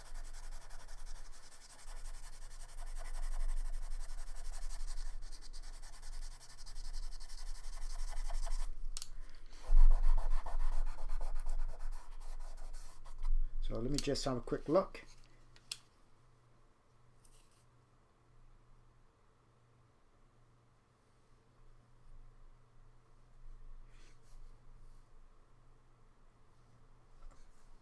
Just have a look through. What are those coloured Conti pencils like? Hard like Conti sticks. These Conti are hard. Not that dissimilar to a carbothello. The problem is, big problem is the size. So as you can see there, they're quite a bit thicker, so they don't fit in a normal sharpener. But as far as hardness, yeah, not a lot of difference, and they're not expensive. So I did buy a set of those just to add into my normal set.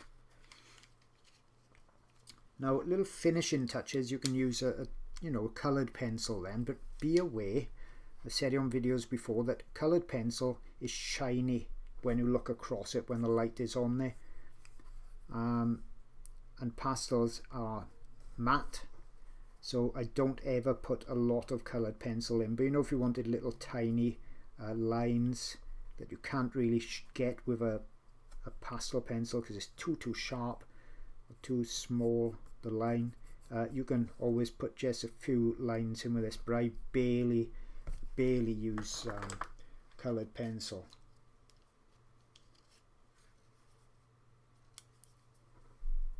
Okay, just going to put a couple of highlights in.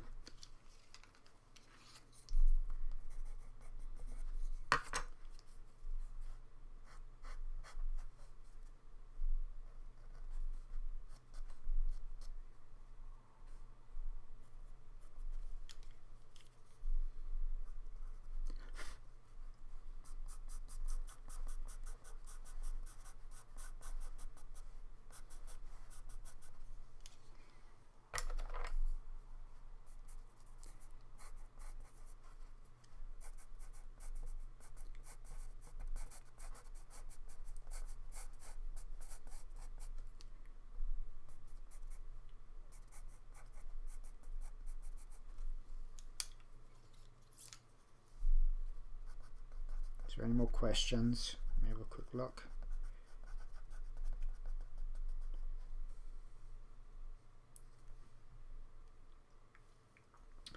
I'm missing quite a few questions. Hang on.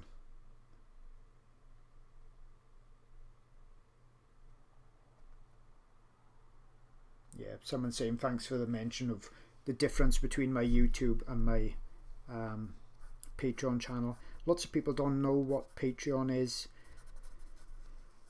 And when you join mine as well, I've got a companion website, because the issue with Patreon, right, is that it's kind of done like a blog. So where with a blog it just reads in a long line, and Patreon is similar to that. So what we did, it's a good while ago now, is actually one of my friends and members, they thankfully made a website for me that made finding all the videos super easy on Patreon. So you just have that as part of your membership, so it's free with your membership. You've got access to that website, and then you just go on there, click the links, and it all works. Basically you can find all the videos with just one click, rather than try searching through Patreon looking for them. So that's really handy on my site, and I think we was the first art website to actually do that, and lots of them have followed suit now, and it does make for a better experience on there. But yeah, I've got lots of really long videos on there, much more in depth than on YouTube.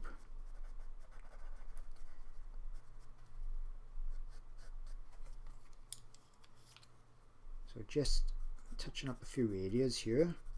So once you've got the first few layers in, then you're looking at adding that, you know, that accuracy, the slight adjustments, the slight bits you see. Do Conti have more colours than the Carbothellos? No, I don't think they do. But they are, in the UK at least, they're cheap to get hold of. Yes, they are different tones, but you always find that is the only thing you find that's repeated a lot with like the PITT and the Carbothellos are kind of like the reddy browns. Other than that, they are quite different. I use white pass mat, so my whites aren't showing up very good. Any way to fix this, don't use white pastel mat would be the secret. You see me virtually never use white pastel mat. The only time I use it is when I want something that's very light coloured or toned. So say I'm doing flowers and it's really light. That's the only time I'd use it. I have got a video on YouTube showing how I paint the white paper to actually tone it, because you see it at the beginning of this. If you didn't see the beginning of the video, have a look at it, and I talk about white papers on there and why I use a coloured paper. Just have another look. And you will find that when you use a toned paper, you won't go back to white. You will find it absolutely so much easier to use. So much easier to use.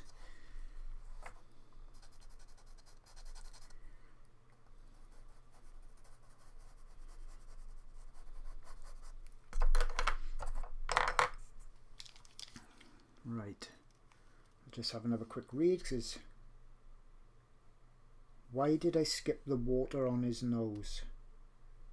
Water, I can't see any, to be honest. If you mean this, that's a little leaf, a flower, 4 leaves, so I took that off. I said at the beginning. Do I think it's worth having both sets, Sheila?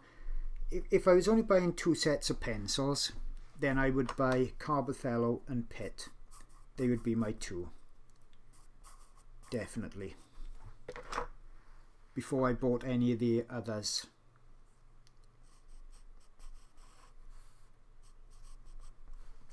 I think I got a couple more questions. Have another look.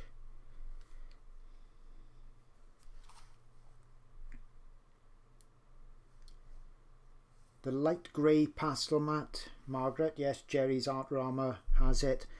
This is the dark grey. I don't know why they call the light grey, because the light grey is virtually white. This is dark grey, and this is what I would call like a medium grey, but this is what they would class as dark grey. So a lot of people make that mistake and they end up buying what they think is going to be quite dark, and it's really pretty light.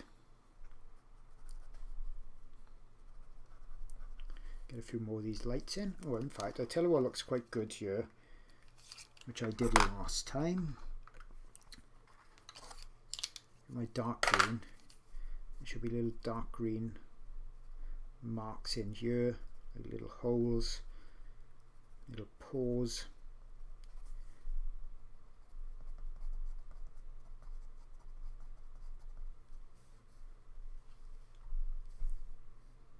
Yeah, my top papers would be the dark grey, the sienna, brown, sand.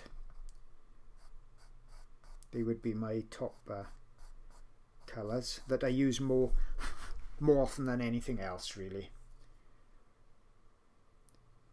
Do I also have a video explaining about the coloured papers over why and which colour of paper you use? I do. That's on YouTube, free. Lots of people don't know they can search on YouTube channels. I've got like, I don't know how many videos on there now. And it's a shame because most of them are lost.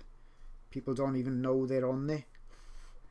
So It is a shame. You put all that work in and then people don't know, because YouTube doesn't really show easily how to search. So you just go to my channel and you see on my channel then that little kind of a search magnifying glass. Click that when you're on my channel, not on the normal YouTube channel. Otherwise you're searching all of YouTube. So you've got to be on my channel itself, then you put it in, and then you'll find loads of, if you just type in Pastel for instance on there, you'll find all my Pastel videos, and there is literally loads and loads of just those on there even. And pretty much all the questions I get asked all the time are answered already on there. Dark grey is the best to buy then. That's the paper I use more often than any other. If you're a floral type artist and you're doing flowers all the time, then no. Then you may be thinking white, or you know what, pastel mat will be white, so slightly off white. But other than that, if you're doing other subjects, landscapes and things as well, I would be using something like this dark grey, and say the brown is good. The brown would be my second favourite one.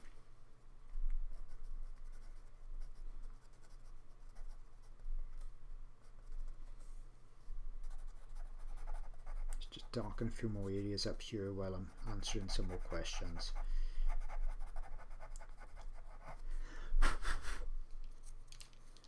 Do you prefer to buy pastel mat in big sheets or in pads? Doesn't really matter to me what I prefer. If you were only working, well, it doesn't really matter either way, to be honest. It's the same thing. I just go with what's cheaper. I personally, my favourite is the pastel mat board, but it is much more expensive. But it's pastel mat attached to a board, so it's rigid. Obviously, being professional, I can afford really to buy things like that. So this is the paper. The surface is the same, but on the board, they say it's rigid, and I actually prefer that because it doesn't curl up or do anything.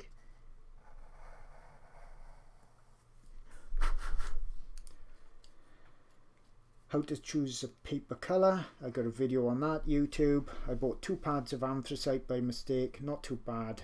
Yeah, that's okay, it's got its uses.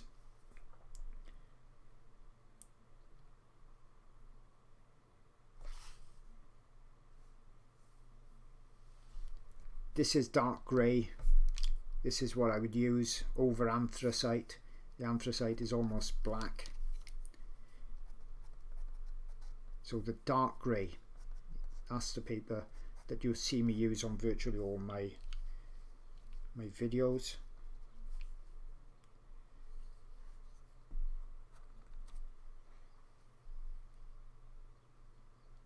Can you buy a pad of just dark grey? I don't think so. Don't think so.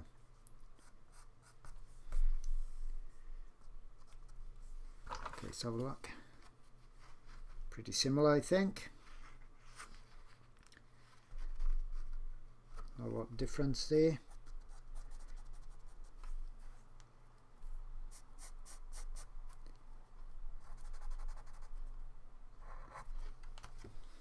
Three frogs in a row. Right, any more questions?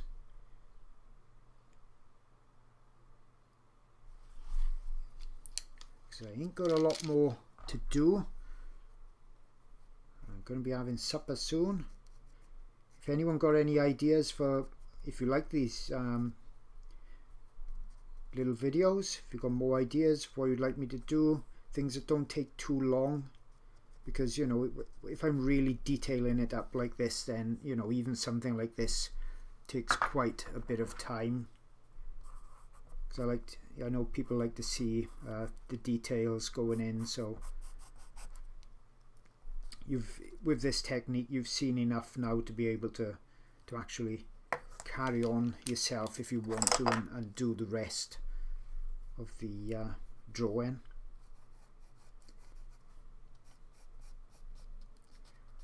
So I say sometimes give me suggestions, and then the suggestions are really things that would take weeks to do. So what I'm always asking for with a suggestion is so I can show you the little technique. So if you want to spend weeks doing it, you can.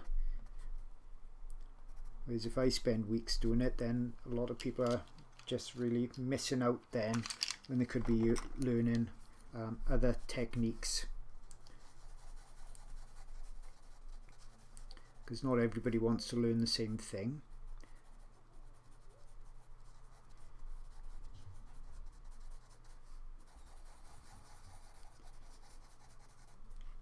You can buy individual coloured sheets on, I think, pretty much all of the pastel mat that I've seen.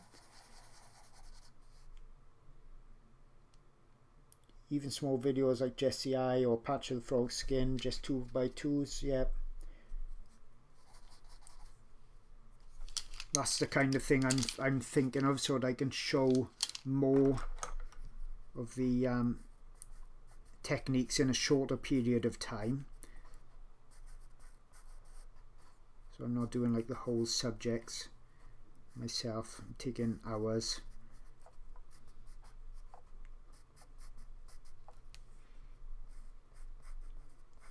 I'm just having a look across now to see if there's anything I can that needs kind of major adjustment before I call it a day.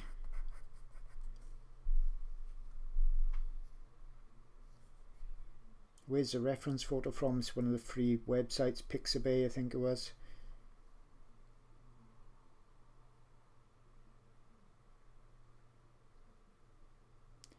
Misty said she's bought the anthracite and wants to draw domestic animals. You can paint that paper. If you look on my YouTube channel, I show how I paint it with gouache paint. That'll save the paper for you, so you can actually still use it. Different kinds of animal is a suggestion.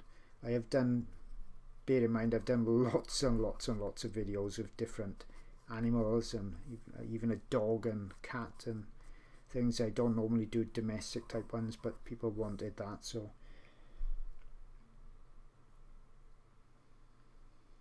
how about a snake skin or head?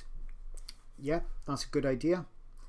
The problem with snakes is really time intensive, because you've got to do all those little kind of like shell scales. But yeah, I could certainly do a small section of that without a doubt. Good idea.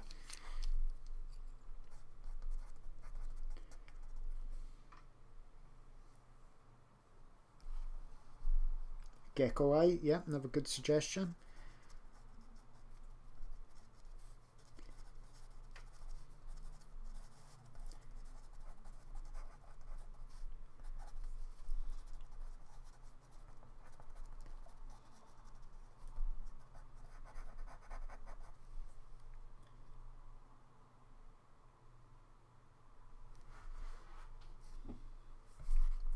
Okay, so if that's about it for questions, I think I'll call it a day on this.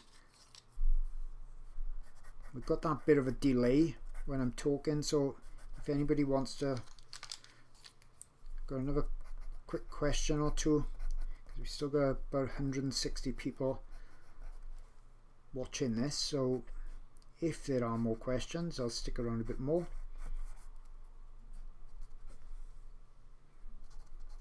I'll just let them load.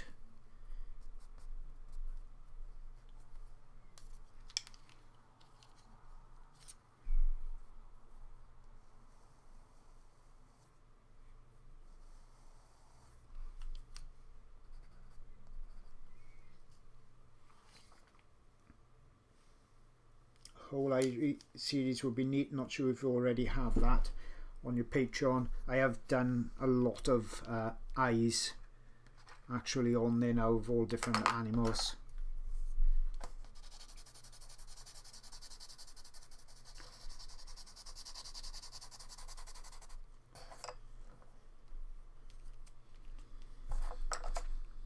So for those that missed it, you can watch this basically on like a catch-up, so it should probably even be available now on YouTube from the start, so you can rewind it. If anybody can possibly donate $1 or something, think of this as a cheap art lesson at $1. I've got a wildlife park not too far from me that I'm trying to support through this time.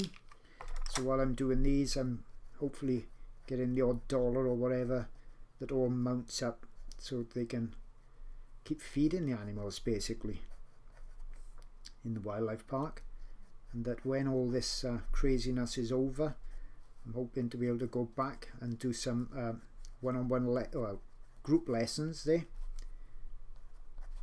which was the plan before all this started, this business. And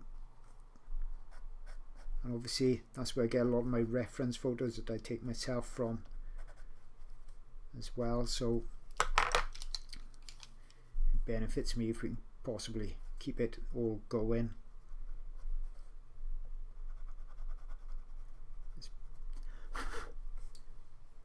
Right, just thanks Chantel for donating. We've raised, last time I looked it was around about the £600 mark, which I think is superb. They're delighted with it, so they're trying to publicise these little live streams as well. Plus it helps me then,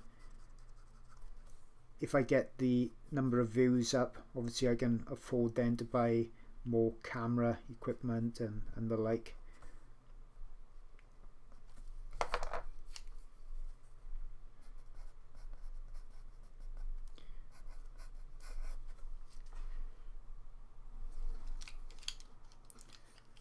Okay, so I think that's about it. What size did you work with today? How large is the frog?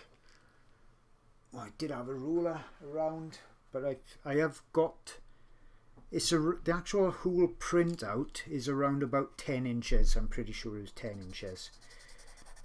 So I've just worked on a section now of that, but the whole thing, if you put the legs and that in, is around about 10 inches.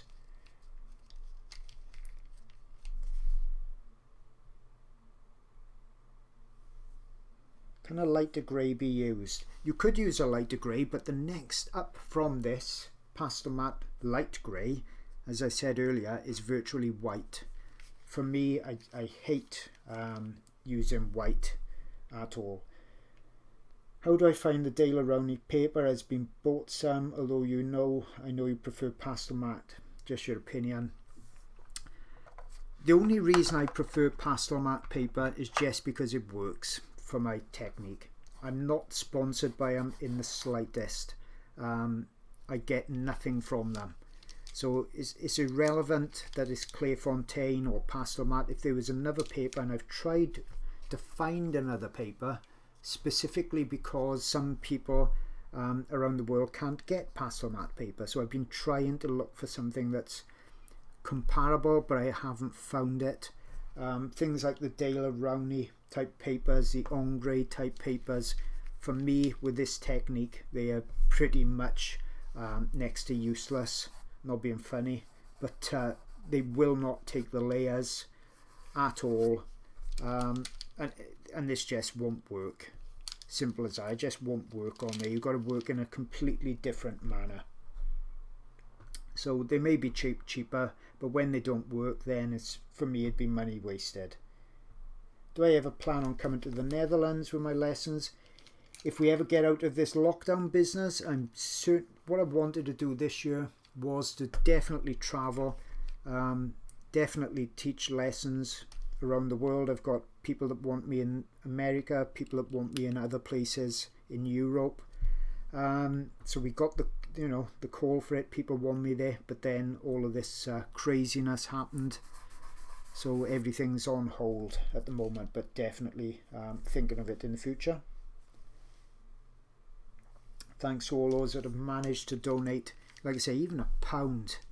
It's surprising how it really mounts up, because we've got so many people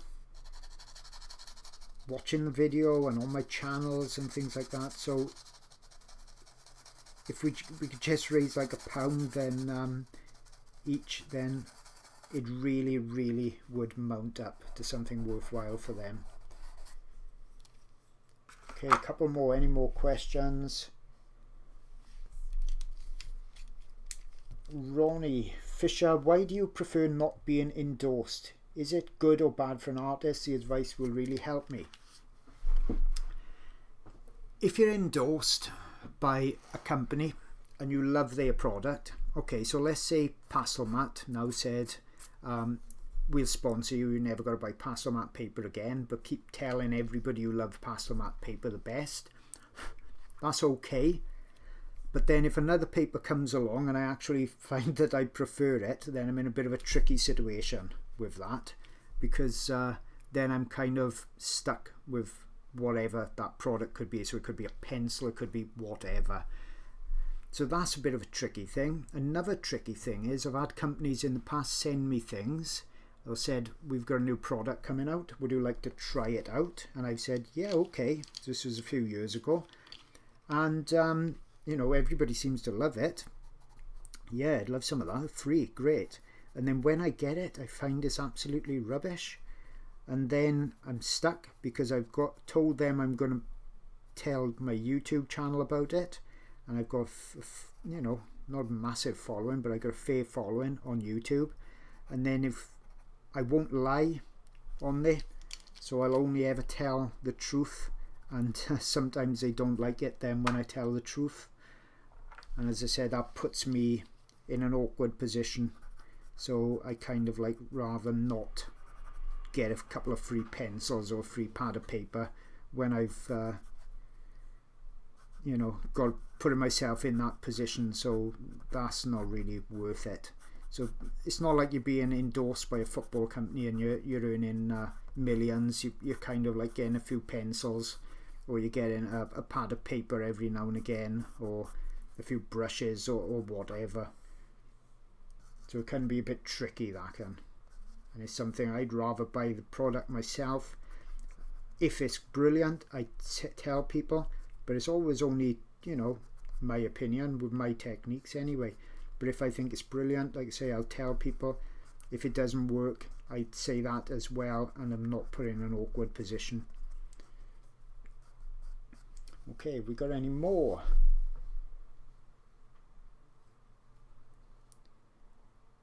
Question in Spanish. Sorry, I don't know that. Thanks for the lesson.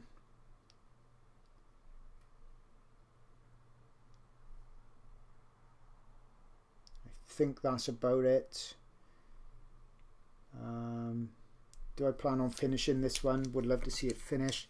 Probably. I'm doing a really big gorilla at the moment on Patreon, and that's in oil. And then I've got a really big lion, male lion that's been beaten up, and a real natural looking lion portrait that I've been itching to get onto. So hoping to get on with that one next as well.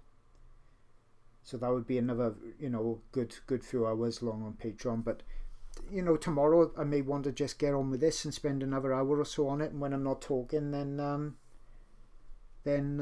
I can go a bit quicker as well. So just gonna have another quick look, because I think we're on just past the 2-hour mark. So I think that's about all the questions that I answered as well. I hope you've enjoyed this one. It's really fun to do as well. I had to do a bit of a trial myself on it just to work out the colours of the pencils that I was going to use.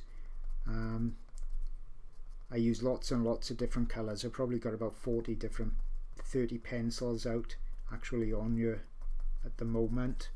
So that's why it's tricky. That's why it's tricky then to give colour formulas out, which I don't like doing anyway. Right, Sheila, missed my question. No, I did answer your question, but you missed my answer. Do I like PITT pencils better than Conti pencils? Do I like PITT better than Conti? Yes. There we are. Simple answer. PITT, I've got the Conti are harder to sharpen. They're that thicker pencil. If I show it in between, so PITT, Conti, Carbothello, these thick Conti ones are difficult to get into a normal size sharpener. They just won't fit. So you've got to have one that will fit whatever this is. I don't know. It's probably something like 9 millimeters or something like that diameter. But they're lovely colours. Usually they're cheap. If you're paying expensive in the country you live in for Conti, I wouldn't bother. I wouldn't go out my way and buy something really, you know, if they're really expensive to import.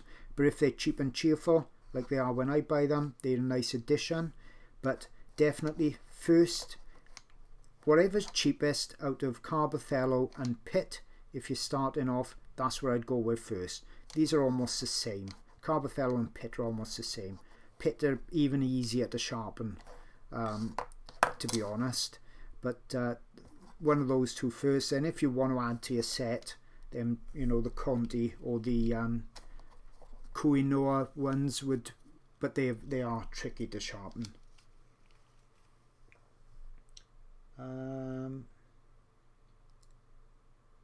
Okay, so I'm going to end it there.